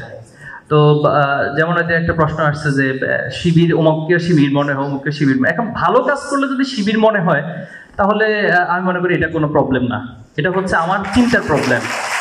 আবরার ফাহাদ সে ভারতের বিরুদ্ধে কথা বলেছে, আধিপত্যবাদের বিরুদ্ধে কথা বলেছে, আপনি সাথে সাথে তাকে শিবির বললেন। তো আমি মনে করি এটা আবরার ফাহাদের সমস্যা না, এটা রাষ্ট্রের সমস্যা। এবং একটা কালচার, পলিটিক্যাল যে একটা নোংরা কালচার আমরা সৃষ্টি করেছি তার সমস্যা, বয়ানের সমস্যা, বয়ানের একটা কালচার তৈরি করেছি সেটা সমস্যা। এটা আবরার ফাহাদের সমস্যা না, এটা শিবিরের কোনো সমস্যা না। আমাদের জাহিদ ভাই বলছেন তিনি সবার হয়ে ওঠার চেষ্টা করছেন বা উঠতে চান, তাহলে 1 থেকে 5 সাল পর্যন্ত আমি গালিব ভাইয়ের কাছে জানতে চাইবো, চট্টগ্রাম বিশ্ববিদ্যালয়ে কি পড়াশোনার পরিবেশ ছিল যেখানে গত 4-5 বছরে অনেক 21টা গ্রুপ মারামারি করে, সেন্ট্রাল লাইব্রেরি বন্ধ, যে পরিবেশ আমরা লাস্ট 15 বছরের সময়টা দেখছি, আপনাদের সেই সময়টা 1 থেকে 5 পর্যন্ত চট্টগ্রাম বিশ্ববিদ্যালয়ে আপনারা কি পড়াশোনার পরিবেশ নিশ্চিত করতে পারছেন? সবার হয়ে উঠতে পেরেছিলেন কিনা? গত 15 বছর ছাত্র রাজনীতির যে সিচুয়েশন ছিল তার আগের স্টেপ যদি আমি বলি যে 91 যখন আমাদের এখানে ডেমোক্রেটিক সিচুয়েশন আসলো, এই 15 বছরের চাইতে তুলনামূলক অনেক ভালো পরিবেশ ছিল সব জায়গায় ওভারঅল। আমি যদি ঢাকা বিশ্ববিদ্যালয় থেকে শুরু করে সকল বিশ্ববিদ্যালয় বলি, কিন্তু এখানে কয়েকটা জিনিসের প্রবলেম ছিল। তার মধ্যে একটা হলো সিট পলিটিক্স হচ্ছে রাজনৈতিক দল করতো, এটা শিক্ষকরা করতো না, সো এটা একটা প্রবলেম। সাধারণ ছাত্রদেরকে জোর করে মিছিল মিটিংয়ে নিয়ে যাওয়া, যেহেতু seat politics student political party করে, তার ফলে হচ্ছে ফার্স্ট ইয়ার সেকেন্ড ইয়ার স্টুডেন্টদেরকে তারা মিছিলে নিয়ে যেত জোর করে। থার্ড ইয়ার ফোর্থ ইয়ার বা সিনিয়র স্টুডেন্ট যারা, তাদেরকে সাধারণত নিত না, কিন্তু জুনিয়র থেকে। এইটা প্র্যাকটিস আমি ঢাকা বিশ্ববিদ্যালয়ে দেখেছি, অন্যান্য বিশ্ববিদ্যালয়েও এটা অনেক অনেক অনেক অনেক জায়গায় ছিল। কিন্তু এই যে 15 বছরের সময়, যে ধরেন আপনি ফেসবুকে একটা স্ট্যাটাস দিলেন, আপনাকে মেরে হল থেকে বের করে দিল, অথবা আপনি একটা রাজনৈতিক সংগঠনের প্রোগ্রামে গেলেন, এই কারণে আপনাকে মেরে বের করে দিল, এটা ছিল না। অনেক জায়গায় সহ অবস্থান ছিল, গ্রুপিং হতো না আপনাদের মধ্যে, এরকম কিছু শিবিরের মধ্যে গ্রুপিং হতো না। না, শিবিরের মধ্যে গ্রুপিং তো কখনোই ছিল না। শিবিরের যেহেতু আভ্যন্তরীণ গণতান্ত্রিক পদ্ধতি অত্যন্ত ভালো, শিবিরের মধ্যে গ্রুপিং কখনো ছিল না। শিবিরের ক্ষেত্রে যদি আমি সমালোচনা করতে চাই, তাহলে সমালোচনাটা হলো এই সিট পলিটিক্স অনেক জায়গায় শিবির নিজেও করেছে, এটা শিবিরের সমালোচনা। শিবিরের সমালোচনা যদি আমি করতে চাই, তাহলে আমি বলবো যে ধরেন একজন ছাত্র, সে আমার সংগঠনের বিরোধী, খুব ক্রিটিক, আমি তাকে ছাত্রলীগের মতো অপারেশন কখনোই করি নাই, কিন্তু তার গণতান্ত্রিক যে স্পেস, সেটাকে একেবারে আমার সমান করে দেওয়া, সেটা হয়তো অনেক জায়গায় আমরা করি নাই, সেখানে কোথাও কোথাও কিছুটা সংকুচিত করেছি। যেই কারণে আমি আমার প্রথম বক্তব্যে বলেছি যে 91 থেকে 2005-06 পর্যন্ত আমাদের যে গণতান্ত্রিক রাজনীতি ছিল, সেটা আমাদের স্ট্যান্ডার্ড না। এটা আমাদেরকে অতিক্রম করে যাইতে হবে কালেকটিভলি। এটা শুধু ছাত্র শিবিরের একটা না, সকল ছাত্র সংগঠন কনফিডেন্টলি বলতে পারেন সেই সময়কার সকল ছাত্র সংগঠনের কম্পারিজনে শিবির কি একটু বেটার রোল প্লে করছে না ওয়ার্স রোল? শিবির ওয়াজ ওয়ে বেটার। যেখানে ভায়োলেন্সের কোশ্চেন আছে, আমি খুব স্ট্রংলি আর্গু করবো। আপনারা সাধারণত দেখবেন যে কোনো ছাত্র সংগঠন যখন সরকারি দলে যায়, তখন তার চরিত্রের যেগুলো সিগনেচার ক্যারেক্টারিস্টিক, সেটা বই প্রকাশ ঘটে, কারণ এখন তার ক্ষমতা আছে, এখন সেইটাকে হচ্ছে আপনার প্র্যাকটিস করতে পারে। আপনি যদি ছাত্র শিবিরের ইভেন মারামারি অথবা ভায়োলেন্সের পার্টিসিপেশনও দেখেন, সে যখন বিরোধী দলে, তখন এটা হয়েছে কারণ সে অপ্রেসড হয়েছে। সে যখন ক্ষমতায় আসছে, অধিকাংশ ক্যাম্পাসে আপনি মারামারির সংখ্যা কম পাবেন। Go to the statistics and find it. আপনি এখানে স্পেসিফিকলি পাবেন 2001 থেকে 2006 পর্যন্ত ছাত্র শিবিরের ভায়োলেন্সের পার্টিসিপেশন তার অতীতের যে কোনো সময়ের তুলনায় কম ছিল, কারণ সে অপ্রেসড কম হয়েছে। অসংখ্য ধন্যবাদ। এবার জবাব সাদিক কারিমের কাছে, আপনাদের ব্যাপারে আলাপ হচ্ছে, আপনারা হঠাৎ করে জুলাই অভ্যুত্থান নিয়ে ধীরে ধীরে ক্রেডিট নিতে শুরু করছেন। এটা কি শুরু থেকে ক্রেডিট না নেওয়ার কথা বলছেন, এখন ক্রেডিট নিচ্ছেন? এখানে এই যে ক্রেডিট নিতে চাওয়া না চাওয়ার ব্যাপারটা আপনি কিভাবে দেখেন? ধন্যবাদ। আমাদের 24-এর ছাত্র জনতার যে অভ্যুত্থান ছিল, এখানে কোনো একক মাস্টার মাইন্ড ছিল না, এখানে ক্রেডিটবাজি করার কিছুই নেই। এই যে অভ্যুত্থান হয়েছে, আমরা যে বিপ্লব পেয়েছি, এখানে মূল মাস্টার মাইন্ড হচ্ছে আমাদের শহীদরা। আমাদের শহীদদের আত্মত্যাগের মাধ্যমে আজকে আমরা ফেসিবাদ মুক্ত বাংলাদেশ পেয়েছি। আচ্ছা, এখন এখানে প্রশ্নটা হচ্ছে যে অভ্যুত্থানটা হয়েছে, এই অভ্যুত্থানটা যদি আমরা অংশীজন হিসাব করি, এখানে দেশের শ্রমিকরা ছিল, কৃষকরা ছিল, এই দেশের ডানপন্থীরা ছিল, বামপন্থীরা ছিল, সকল রাজনৈতিক দলের অংশীজনরা ছিল। কিন্তু অভ্যুত্থান পরবর্তী আমরা দেখতে পাচ্ছি হিস্ট্রিক্যাল করাপশন হচ্ছে, মিথ্যা ইতিহাস রচিত হচ্ছে। এটা কি মানে, আমি একটু অডিয়েন্সের কাছে জানতে চাই, আপনারা কি চান একটা মিথ্যা ইতিহাস রচিত হোক আমাদের জীবদ্দশায়? আপনার বর্ণনা কি সত্য? এটা আমাদের যারা অডিয়েন্স আছে এবং দেশবাসী তারা বিবেচনা করবে। আমরা নিজেরা ক্লেম করতে চাই না, দেশবাসী এটাকে বিবেচনা করবে কোনটা সত্য কোনটা মিথ্যা। তো আমরা দেখতে পাচ্ছি এখানে একটা হিস্ট্রিক্যাল করাপশন হচ্ছে, মিথ্যা ইতিহাস রচিত হচ্ছে। সে দায় থেকে আমরা মনে করি সত্য ইতিহাসটা সবার জানার অধিকার আছে। অর্থাৎ আপনার অবস্থান হচ্ছে, আপনি আপনার সত্যিকার অর্থে কি ভূমিকা ছিল সেটা ক্লেম করতে চান বা সেটা জানান দিতে চান, কিন্তু আন্দোলনের ক্রেডিট নিজের ভাগে নিতে চান, এরকম কিছু? এক্স্যাক্টলি। সত্য ইতিহাস, যে ঘটনা ঘটছে, যা যা হয়েছে, এইখানে হচ্ছে পলিসি মেকিং থেকে শুরু করে মাঠ পর্যায়ে বাস্তবায়ন থেকে শুরু করে প্রত্যেকটা ঘটনার খুঁটিনাটি আমাদের প্রত্যেকের জানার অধিকার আছে। তো সেই দায় থেকে সত্য ইতিহাস আমরা আমাদের জায়গা থেকে তুলে নিয়ে আসছি। এটা ক্রেডিটবাজি না, সত্য সবসময় সত্য। এটা আজ হোক আগামীকাল প্রকাশিত হবে। সত্য ইতিহাস, এটাও তো সত্য যে শহীদ কারা, এটা সত্য। আমি জাহিদ ভাইয়ের কাছে জানতে চাইবো যে আপনার শহীদ তালিকা বা আহত তালিকা আপনাদের কি আসলে কেউ নাই নাকি প্রকাশ করছেন না কেন? এটা কারণ জি, আমাদের শুরু থেকে অর্থাৎ 5ই আগস্টের পরেই আমরা যেটা ফিল করেছি, আমরা এটা নিয়ে বসেছিলাম আমাদের সেন্ট্রালি এবং শাখা পর্যায়ে দায়িত্বশীলদের সাথে। তো চিন্তা করলাম যে আমরা যদি ছাত্র শিবিরের একটা তালিকা প্রকাশ করলাম, সেটা হবে 100 হবে, বেশি হবে বা কম হবে। তো এটার পরে হচ্ছে ছাত্রদল একটা প্রকাশ করবে, এরপরে ছাত্রলীগ, আমাদের অ্যানালিসিসে তখন যেটা উঠে এসেছে। তো এভাবে করতে করতে দেখা যাবে যে সব দল মিলে করলে হয়তো 500 হবে। ইতিমধ্যে আমরা পেয়ে গেছি অলরেডি 1500 প্লাস বা 2000 শহীদ হয়েছে। তাহলে বাকি যে 1000 বা মোর দেন 1000, তাদের তালিকাটা কোন দল প্রকাশ করবে? তো এটা ছিল আসলে আমাদের বড় একটা নিজেদের কাছে কোশ্চেন। তো সেই জায়গা থেকে আমরা যেটা স্টেটমেন্ট নিয়েছি, আমরা এখানে যেহেতু আন্দোলনে আমরা সবাই ছিলাম, আমাদের পরিচয় ছিল আমরা আসলে মাজলুম, আমাদের উপর জুলুম করা হচ্ছে এবং বাংলাদেশে একটা ফ্যাসিস্ট সরকার বাংলাদেশকে জিম্মি করে এবং বাংলাদেশের ছাত্র সমাজ সবাইকে জিম্মি করে তার মত চাপিয়ে দিচ্ছে। এজন্য আমরা তার বিরুদ্ধে, অন্যায়ের বিরুদ্ধে লড়াই করছি। এজন্য আমরা সবাই এক কাতারে এসে ন্যায়ের পক্ষে লড়াই করেছি। আমরা সকল শহীদদেরকে ওন করবো এবং আমি আজকে আবারও ঘোষণা দিচ্ছি, ছাত্র শিবির প্রত্যেকটা শহীদকে তার নিজেদের দলের মতো করেই ফোন করবে। আমরা অনেক সময় দেখা যায় যে অনেকে কিছু নাম উঠে আসে, যে অমুকের নাম বলেন না কেন, বলেন না কেন, স্লোগানে আবু সাইদ মুগ্ধ, শেষ হয়নি যুদ্ধ, তো এখানে কেন বাকি আরেকজনের নাম আসেনি? তখন আমি তাকে খুব সম্মানের সাথে বলি যে ভাই, তাহলে এই 1-2 জনকে আইকনিক যাদেরকে আমরা মনে করি তাদেরকে বাদ দিয়ে এরকম হয় সম্ভব কিনা যে 2000 শহীদকে নিয়ে একটা স্লোগান হোক, আমরা সবাই মিলে সেই স্লোগানটাই দেই।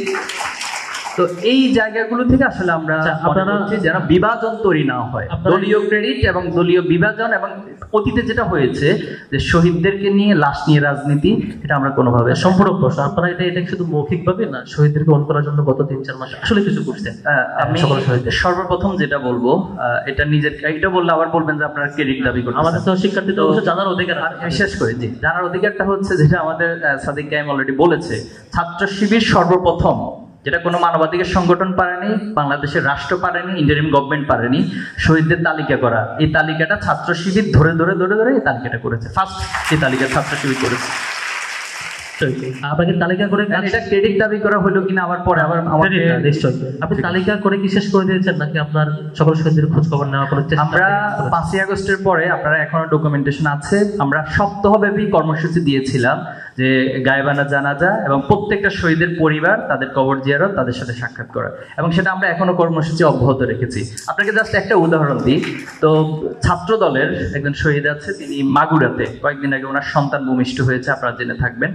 একজন সন্তান তার ভূমিষ্ঠ হয়েছে এতিম হিসেবে, খুবই দুঃখজনক। তা আমি মাগুরা সফর করেই জেলা সভাপতিকে বলেছি আমি সেখানে যাবো, আমি সেখানে গিয়ে তার সাথে দেখা করে আসছি। তো এই যে দলীয় যে পার্টিশন, এটা যদি চিন্তা হতো তাহলে তো এখানে যাওয়ার কথা ছিল না।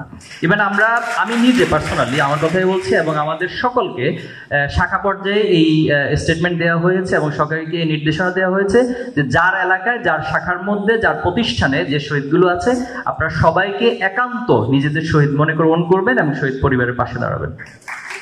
অর্থাৎ আপনি বলতে চাচ্ছেন আপনার যেখানে যেখানে শহীদ হয়েছে শাখা এবং ওয়ার্ড বিভাগ করে দিয়েছেন। আপনার কি এখন শিবিরে অল্প কয়েক মাসের মধ্যে সারা দেশের প্রত্যেকটা জায়গায় কমিটি আছে, প্রত্যেকটা ওয়ার্ড একদম লোকাল পর্যায়ে?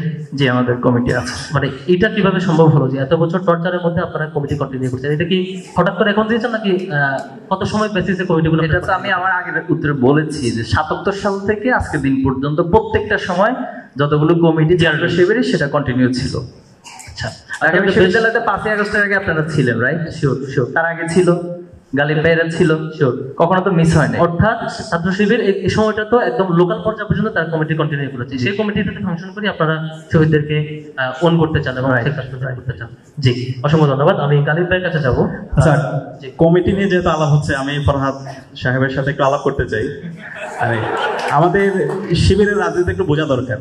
এখানে যারা অডিয়েন্স আছে, আমি আপনাদেরকে অনুরোধ করবো আমরা সবাই যেন শিবিরের যে গঠনতন্ত্র আছে, সংবিধানটা একটু পড়া দরকার। শিবিরের সংবিধানের 34 নম্বর ধারা, এখানে উল্লেখ আছে শিবিরের যারা নেতা হবে তাদের অন্যতম একটা ক্রাইটেরিয়া হচ্ছে তাদের পদের প্রতি লোভ থাকা যাবে না। কারো যদি পদের প্রতি লোভ থাকে, কেউ যদি সভাপতি হতে চায়, সেক্রেটারি হতে চায়, অথবা অন্য কোনো পোস্ট পাইতে চায়, সে ডিসকোয়ালিফাইড। তো শিবিরের রাজনীতিটা যদি আমরা না বুঝি, আমার কেন না বুঝে আমরা এটা ভোটার কারা হবে? আচ্ছা, আমি শেষ করি, তারপর হচ্ছে ভোটারের কথা বলতেছি। তো সেই কারণে শিবিরের এখানে কর্মী সংখ্যা বেশি হয়, নেতা সংখ্যা কম হয়। এখানে হচ্ছে অন্যান্য পার্টি যা আছে, আমাদের বন্ধুপ্রতিম ছাত্র সংগঠন, তাদের যে পলিটিক্স দেখি, আমরা দেখি নেতার সাথে মধুতে এখানে ওইখানে, অথবা দেখা যায় হচ্ছে নেতার খুবই আস্থাভাজন, কিন্তু কমিটিতে যখন তার নাম থাকবে না এরপর দিন থেকে নেতাকে হচ্ছে সে পাইলে যেখানে পাবে সেখানে হচ্ছে তাকে হটাও, এই আন্দোলন শুরু হয়, আমরা এখনো দেখতে পাচ্ছি। কিন্তু শিবিরের কালচারটা হচ্ছে কেউ নেতা হতে চায় না, যখন কেউ নেতা হয় সে কান্না করে।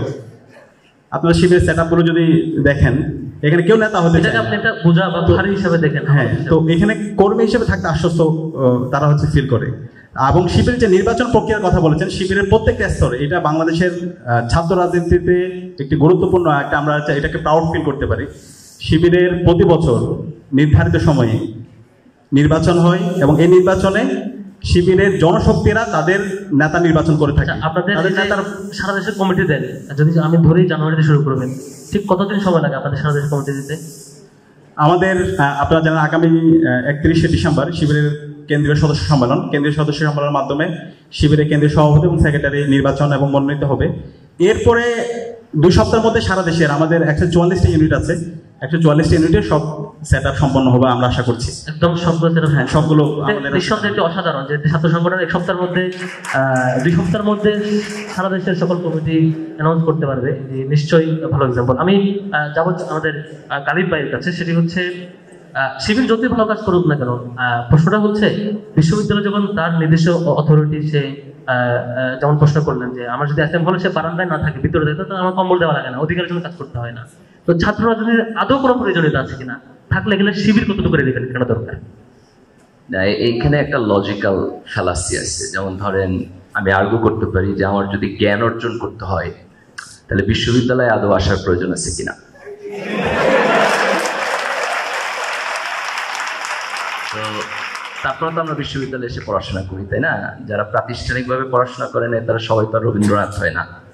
তো আমি ছাত্র রাজনীতিকে দেখি একটা পলিটিক্যাল ইনস্টিটিউশন, যে পলিটিক্যাল ইনস্টিটিউশন আপনাকে কিছু জায়গায় হচ্ছে গ্রুম করে, কিছু জায়গায় আপনার কোয়ালিটি ডেভেলপ করে, কিছু জায়গায় নেতৃত্ব দেওয়ার যেই ট্রেনিং সেটা হয়, কিছু ইডিওলজি শেখায়, কিছু স্পেসিফিক লিটারেচার পড়ায় এবং কিছু কন্ট্রিবিউশনের সমাজে, ছাত্র সমাজ এবং দেশের জন্য কিছু কন্ট্রিবিউশন করে। তো ইন্ডিভিজুয়ালি যে কোনো ব্যক্তি এই সাংগঠনিক স্ট্রাকচারের বাইরে গিয়ে ওগুলো করতে পারে। ঠিক যেভাবে you will get some brilliant people যে কোনোদিন স্কুল কলেজে পড়ে নাই বাট স্টিল ব্রিলিয়ান্ট, এটা হইতে পারে। কিন্তু নর্ম হইল যে আমরা এটাকে যখন প্রাতিষ্ঠানিক পদ্ধতিতে করতে চাই তখন একটা ইনস্টিটিউশনের মধ্য দিয়ে যাই। তো I see student political party as an institution, যার মধ্য দিয়ে আমরা একটা নিয়মতান্ত্রিক পন্থায় আমরা এটা করব। তো এখানে মাল্টিপল ইনস্টিটিউশন থাকবে, ভিন্ন ভিন্ন পার্সপেক্টিভ থাকবে, যে যেটা পছন্দ করবে সে সেই ইনস্টিটিউশনে যাবে, সেখানে করবে। And there will some people যারা কোনো ইনস্টিটিউশনে যাবে না, এক্সট্রিমলি ব্রিলিয়ান্ট এবং এর বাইরে থেকেও তারা করবে, they are also welcome to do that. অসংখ্য ধন্যবাদ। আমি শিশির মনির ভাইয়ের কাছে যাব, সেটি হচ্ছে আপনি পলিটিক্যাল, গালিব ভাই যেটা করলেন যে পলিটিক্যাল ইনস্টিটিউশন, শিবির আসলে কি? আপনি পলিটিক্যাল, আমি যেটা বুঝি ছাত্র সংগঠনের কাজ হচ্ছে ছাত্রদের অধিকার সে পাচ্ছে না সেটা অ্যাচিভ করবে, প্রজাকে হেল্প করবে। এই যে সায়েন্স ফেস্ট, এই যে ম্যাগাজিন ছাপানো শিশুদের, এই যে আবার চিত্র প্রদর্শনী করা, এই যে আবার গানের আসর, নাটক মঞ্চায়ন করা, এটা প্রুভ করে শিবিরকে একটা এনজিও না পলিটিক্যাল সংগঠন না মিশনারি সংগঠন না ধর্মীয় প্রতিষ্ঠান? এটা কি এক্স্যাক্টলি আসলে শিবিরের রূপটা কি? এটা প্রমাণ করে যে দেখেন ঢাকা বিশ্ববিদ্যালয়ের লাইব্রেরিতে, এখন যদি আমি বলি যে কালকে সকালে ঢাকা বিশ্ববিদ্যালয়ের লাইব্রেরিতে 9টার মধ্যে প্রবেশ করতে হবে, আমার তো মনে হয় এফ রহমান হল পর্যন্ত লাইন হবে।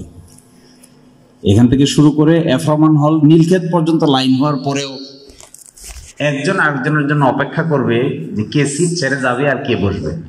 এরকম প্রতিযোগিতা দেখছেন আপনারা? আমি তো এটাও দেখছি শহীদুল্লাহ হলের সায়েন্স লাইব্রেরিতে জায়গা পাওয়ার জন্য আগের দিন থেকে মশারির ভিতরে কোনায় বসে রয়েছে। আই স ইট।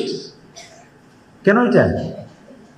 এখন যদি আমাদের বিশ্ববিদ্যালয়ের পর্যাপ্ত ব্যবস্থা থাকে, এখন এই library establishment, library enhancement, library research oriented বইপত্র আনা, ইন্টারনেট বেস ফ্যাসিলিটি ক্রিয়েট করা, ছাত্র শিবিরকে এই দাবি উত্থাপন করতে পারে না? এই দাবি উত্থাপন করা কি ছাত্র শিবিরের কর্মের যদি তারা এটা অ্যাড করে আর এরই ভিত্তিতে যদি লাইব্রেরি ফ্যাসিলিটি ডেভেলপ হয়, তাহলে কি ছাত্র সংগঠন ছাত্রদের জন্য ভালো হয় না খারাপ হয়? ফর এক্সাম্পল ধরেন, এই যে এই যে ঢাকা বিশ্ববিদ্যালয়ে রিসার্চ জার্নাল বের হয় না, খেয়াল করেছেন আপনারা কখনো? রিসার্চ জার্নাল বের হয় না তো। এবং এতই হাঁটি হাঁটি পা পা করে রিসার্চ জার্নাল বের হয়, কারো কোনো বৃহত্তর কন্ট্রিবিউশন নাই। তো বৃহত্তর কন্ট্রিবিউশন যদি না থাকে, তাহলে ছাত্ররা কি করে ওয়ার্ল্ড ক্লাস গ্রাজুয়েট হিসেবে গড়ে উঠবে? ছাত্ররা কি করে দেশের সীমানার বাইরে বিদেশে গিয়ে বাংলাদেশকে রিপ্রেজেন্ট করবে? কিসের ভিত্তিতে? এই যে এক্সট্রা কারিকুলার অ্যাক্টিভিটি শিবির করে, বিতর্ক করে, এই বিতর্ক করার মধ্য দিয়ে কি বের হয়? এই বিতর্ক করার মধ্য দিয়ে একজন মানুষের বিতর্কার যে থিঙ্কিং ক্যাপাসিটি, এটা শানিত হয়। তো ছাত্র শিবির এটার আয়োজন করছে, এই যে আয়োজন করছে হলো সায়েন্স ফেস্ট আয়োজন করছে, ছাত্র শিবির সারা দেশ জুড়ে বিতর্ক প্রতিযোগিতার আয়োজন করছে, ফুটবল খেলার আয়োজন করছে, ক্রিকেট খেলার আয়োজন করছে, ছাত্রদের মধ্যে কম্পিট করছে, একের সাথে অন্যের এক্সেলেন্সের পার্থক্য বিল্ড আপ করছে। এই যে ইন্সপিরেশন, এই ইন্সপিরেশন যদি সকল ছাত্র সংগঠন মিলে এই দেশে করতে পারত, আমার তো ধারণা নতুন প্রজন্মের মানুষের দৃষ্টিভঙ্গি পরিবর্তন হয়েছে। কিন্তু তা পারে না। কেন পারে না? কারণ কি জানেন? দ্য মেইন এক্সাম্পল হলো ছাত্র শিবির এক্সট্রা কারিকুলার অ্যাক্টিভিটিস যেগুলো পরিচালনা করে, ছাত্রদের সঙ্গে এক্সট্রা কারিকুলার অ্যাক্টিভিটি ইনএক্সট্রিকেবলি লিঙ্কড। ছাত্র আছে কিন্তু এক্সট্রা কারিকুলার অ্যাক্টিভিটির সঙ্গে নাই।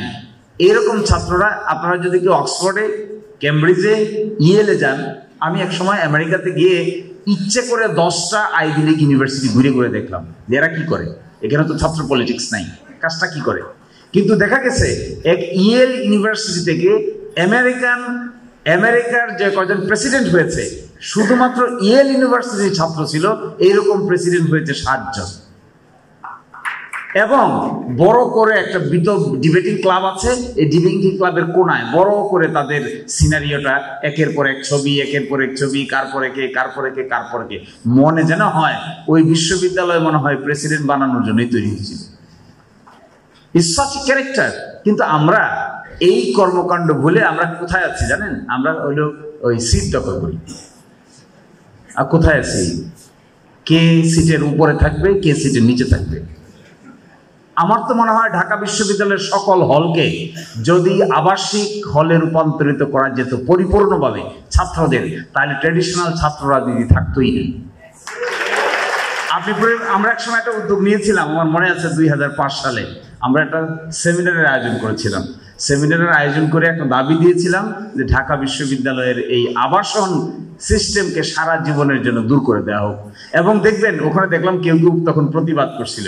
তখন আমি ভাবতাম যে আরে এটা প্রতিবাদ করে কেন?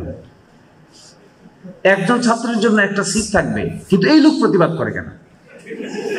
তখন আমি গভীরভাবে দেখলাম যে তার রুটি রোজগার এখানেই শেষ হয়ে যাবে। Very interesting.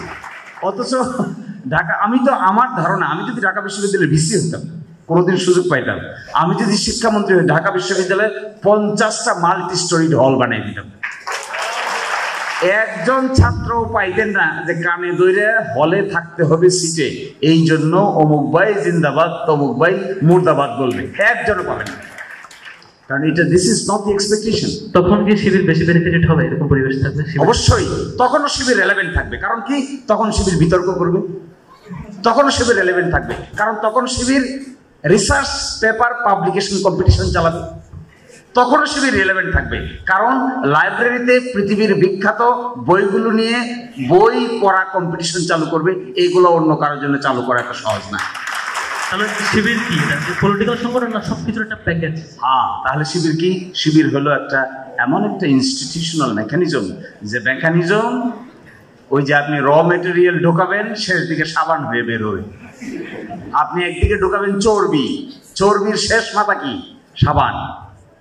যখন সাবান হাতে পান তখন চর্বির কথা মনে থাকে? এই যে আমরা এখানে বসে রয়েছি, আমরা দেশে বিদেশে এমন কোনো জায়গায়, এমন কোনো বিখ্যাত জায়গায়, আমার এই 16-17 বছরের ওকালতি জিন্দিগিতে এমন পৃথিবীর বড় বড় জায়গায় আমাদের যাওয়ার সুযোগ হয়েছে, এবং এই পুরো ট্রেনিংটা শিবিরের কাছ থেকে আমরা পেয়েছি। এবং শিবির আমাদেরকে এমন ফাইন টিউনিং শিখিয়েছে, কিভাবে অন্যের সমালোচনা করতে হয় এটাও শিখিয়েছে, কিভাবে কনস্ট্রাকটিভ ক্রিটিসিজম করতে হয় এটাও শিখিয়েছে, কিভাবে আদব প্রকাশ করতে হয় এটাও শিখিয়েছে, এবং কিভাবে নেতা নির্বাচিত হয়ে যাওয়ার পরে ভয়ে থরথর কম্পমান অভিব্যক্তিতে সিক্ত হতে হয় এটাও শিবির আমাদেরকে শিখিয়েছে। ফলে আমি মনে করি under any circumstances in Bangladesh, specifically in Dhaka University, the organisation civil what is doing, this organisation will always be relevant. অসংখ্য ধন্যবাদ জানাচ্ছি। আমার একটা কিউরিয়াসিটি, আমরা অবশ্য অডিয়েন্সের কাছে চলে যাবো খুব দ্রুতই, কিছুটা জাহিদ ভাইয়ের কাছে, যে শিশির ভাই বললেন যে এত কিছু করছেন আপনারা, আসলে আপনার টাকার উৎস কি? আপনারা এত বড় বড় প্রোগ্রাম কিভাবে করেন? টাকাগুলো কিভাবে? ছাত্র শিবিরের ওই যতগুলো ইউনিট আছে সব জায়গায় বাইতুল মাল সম্পাদক আছে, আপনারা হয়তো কারো জানা আছে কিনা। এই বাইতুল মাল সম্পাদকগুলো নিয়ে আসলে বলা যাইতো যে ছাত্র শিবিরের টাকার উৎস কি। তো এটা বলবো যে আমাদের সংবিধানে স্পষ্ট বলা আছে আমাদের আয়ের উৎস কি। সেখানে বলা হয়েছে জনশক্তি এবং শুভাকাঙ্ক্ষী দান, অর্থাৎ এখানে ছাত্র শিবিরের সাথে যতজনই সাপোর্টার এবং ওয়ার্কার্স এবং যারাই রিলেটেড আছে সবাই ছাত্র শিবিরকে নিজের পকেটের টাকা দান করে। আশা করি আপনিও দান করেন মিস্টার ফরহাদ। যেহেতু আমি এখানে মডারেটর ভূমিকা, আমাকে এখন প্রশ্ন হচ্ছে যে ফরহাদ ইনকাম করেন কিনা, এটা একটা কোয়েশ্চেন। তো আমাদের একটা তত্ত্ব আছে যে আমি খরচ করি কিনা, তত যা আমি খরচ করি সেখান থেকে একটা অংশ আমি নিজেকে একটু সেভ করে, একটু নিজেকে কন্ট্রোল করে সে টাকাটাই ছাত্র শিবিরের প্রত্যেকটা জনশক্তি দান করে। এরপর আমাদের এখানে শিশির ভাই আছেন, গালিব ভাই আছেন, যারা অতীতে শিবির করেছেন, আপনাকে একটু তারাও আমাদেরকে দান করেন। একটু ইন্টারাপ্ট করেছিল হচ্ছে, তার মানে বোঝাচ্ছেন আপনার শাখায় যারা শোনেন, এই বিড়ম্বনার কথাটা বলি। এই বিড়ম্বনার কথাটা হলো যে অতীতে শিবির করে মনে হয় বিপদে আছে, কারণ প্রতি মাসের 5 তারিখ আসলে বলে না হয় 10টা জায়গা থেকে ফোন আসে যে ভাই আমার এটা দরকার, আরেকজন বলে আমার এটা দরকার, আরেকজন বলে আমার এটা দরকার। অবশেষে বোঝা কঠিন যে আসলে আমার দরকার আগে মিটাবো না তার দরকার আগে মিটাবো। শিশির ভাই যেটা বলছেন, উনি যখন রানিং ছিল উনিও ঠিক সেম কাজটাই করতেন। আমরাও ঠিক একই কাজই করতাম। আমার এখনো মনে আছে ঢাকা বিশ্ববিদ্যালয়ের এফরামান হলে আমি থাকতাম, তখন ঢাকা এই এফরামান হল, আমি ইনক্লুডিং আমার এই ঢাকা বিশ্ববিদ্যালয়ের এই এফরামান হলের গেট থেকে মতিঝিল যেতে তখন 12 টাকা রিক্সা ভাড়া ছিল, 12 টাকা। আমি যেতাম হলো জনতা ব্যাংক টাওয়ারে। জনতা ব্যাংক টাওয়ারে আমাদের 5 জন সুদী ছিল, আমি নিজেও একজন এফরামান হলের বাইতুল মাল সম্পাদক ছিলাম। তো যখন যেতাম, এরপরে আমাকে বলা হলো আপনি 12 টাকা খরচ করে রিক্সা ভাড়া দিয়ে বাইতুল মাল আনতে যান, আবার 12 টাকা দিয়ে আসেন, 24 টাকা তো খরচ, বাইতুল মাল পান কত? আমি হিসাব করে দেখলাম সব মিলে আয় হলো 326 টাকা। তো আমাকে বলা হলো আর রিক্সায় যাওয়া যাবে না, এখন বাসে অথবা টেম্পোতে যাইতে হলো। তারপরে আমি নীলক্ষেত থেকে সেই লক্কর জক্কর বাসে উঠে গিয়ে নামতাম এবং সারাদিন ঘুরে ফিরে 326 টাকা। কোনোদিন আমার মনে আছে একজন সুদী ছিলেন যিনি একাই 100 টাকা দিতেন। ওরে বাবা, 100 টাকা! তখনকার দিনে 100 টাকা মানে বিরাট ব্যাপার। এটি নিয়ে কষ্ট করে আসতাম, আবার শিবিরকে বুঝিয়ে দিতাম। আপনি এখন কয় টাকা দেন? এখন আমি এই কয় টাকা দেই, তখনকার দিনের 100 টাকার যে ভ্যালু ছিল 20 বছর আগে, তার রূপান্তর করে যা হবে তার চেয়ে বেশি দিই। আচ্ছা, আমি জাহিদ ভাইয়ের দিকে যাবো। তার মানে বোঝাচ্ছেন যে আপনার কথাটা একটু অ্যাড করছি, জাস্ট 30 সেকেন্ড। সেটা হলো আমাদের এই যে আয় হচ্ছে আবার ব্যয় হয়, প্রত্যেকটারই হিসাব একেবারে 1 টাকা করে করে হিসাবটা রাখতে হয় এবং প্রত্যেক বছর প্রত্যেকটা ইউনিটে কমপক্ষে একবার অডিট করতে হয়। অর্থাৎ আমাদের কেন্দ্রগুলো হচ্ছে শাখায় করে, শাখা অবস্থান করে, এভাবে একবার ইউনিট পর্যায়ে পর্যন্ত এই আয় ব্যয়ের হিসাবটা যিনি সংরক্ষণ করেন তাকে দিতে হয়। আমি তার মানে হচ্ছে আপনার সাপোজ আপনি একটা বিশ্ববিদ্যালয়ের বা একটা হলের দায়িত্বে আছেন, তার মানে এটা প্রুভ করে যে আপনি আপনার আগের যত শিবির করতে সবাই এরকম ডিস্টার্ব করে ফোন দিয়ে। না, এটা তো ডিস্টার্ব না, এটা ভালোবাসা। তবে মানে এটা অ্যাপ্রিশিয়েট করতে হয়, সেটা হচ্ছে শিবির তার লোকদের কাছ থেকে টাকাটা নেয়, বাইরের অন্তত কোনো স্ট্যান্ড থেকে অথবা কোনো দোকান থেকে চাঁদাবাজি করা, এটা নিঃসন্দেহে পজিটিভ। এটা শিবিরকে আমি অ্যাপ্রিশিয়েট করবো নিঃসন্দেহে। অডিট সিস্টেমটা কি ঠিকঠাক যেভাবে বলছেন সিরিয়াসলি মেনটেনেন্স করা, এটা কি রেগুলার হয় নাকি? আমাদের মানবীয় যোগ্যতা যতটুকু ক্যাপাসিটি আছে সর্বোচ্চটুকু দিয়ে অডিটটা করা হয় এবং অডিট রিপোর্ট মেনটেন করা হয়। অডিট রিপোর্ট নিশ্চয়ই, অসংখ্য ধন্যবাদ। আমরা চলে যাবো সর্বশেষ প্রশ্ন। আপনার এরপরে অনেকগুলো প্রশ্ন আছে যেগুলো অডিয়েন্সের পাশাপাশি প্রশ্নগুলো আসবে আর কি। আমি সাদিক কাইমের কাছে যাব, যেটি হচ্ছে আপনাদের ব্যাপারে রক কাটা সহ অন্যান্য বিষয়ে প্রথম আলোর কিছু রিপোর্টের কোট আসছে।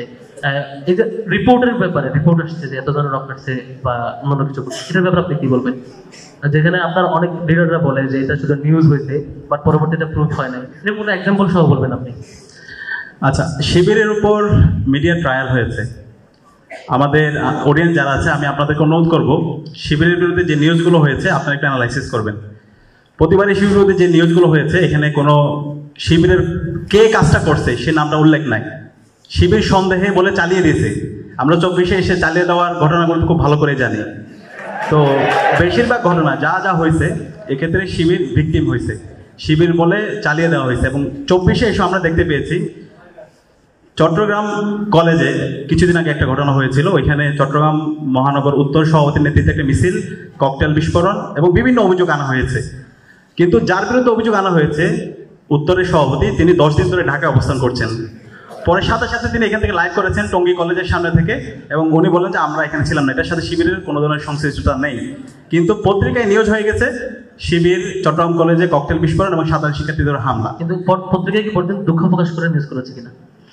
কিছু পত্রিকা দুঃখ প্রকাশ করেছে, কিছু পত্রিকা তার আগের অবস্থায় ছিল। আমরা আমাদের প্রেস রিলিজের মাধ্যমে আমরা এটা হচ্ছে নিন্দা জানিয়েছি। তার মানে এর আগেও এরকম এক্সাম্পল আছে যেখানে একজন বিরোধী পত্রিকায় বড় হেডলাইন করে নিউজ করা হয়েছে, বাট তিনি পরবর্তীতে অভিযোগটাকে খারিজ হওয়ার পরে পত্রিকাটা আবার ফলো করে প্রচার করেন, এরকম কিছু? অবশ্যই। আমাদের যদি আমরা রাজশাহী ইউনিভার্সিটির সভাপতি ছিল সালেহি ভাই, ওনার বিরুদ্ধে একটি হত্যাকাণ্ডের মামলা করা হয়েছিল এবং ওনার বিরুদ্ধে পত্রিকায় বড় বড় হেডলাইন করা হয়েছিল। আপনারা যদি এখন পত্রিকা দেখেন ওইটা পাবেন। পরবর্তীতে যখন তদন্ত হলো, তদন্তের পরবর্তীতে দেখা গেছে ওনার সাথে এই ঘটনার কোনো ধরনের সম্পৃক্ততা নাই। তো মিডিয়া যে ওনার উপর যে জুলুমটা করছে, একজন নিরপরাধ মানুষ তাকে হত্যার আসামি করা হয়েছে, তার বিরুদ্ধে যে অভিযুক্ত করা হয়েছে, যেটা সবার কাছে এই নেগেটিভ মেসেজটা ছড়া গেছে। কিন্তু পরবর্তীতে যখন ফ্যাক্ট চেক করা হলো দেখা গেছে ওই ঘটনার সাথে যে ব্যক্তিকে অভিযুক্ত করা হয়েছে তার ন্যূনতম সম্পৃক্ততা নেই। তো এই ধরনের যে গত আমাদের 16 বছর অথবা এর আগেও আমাদের উপর যে মিডিয়া ট্রায়াল হয়েছে, আমরা প্রত্যেকটা ঘটনা নিয়ে কাজ করছি।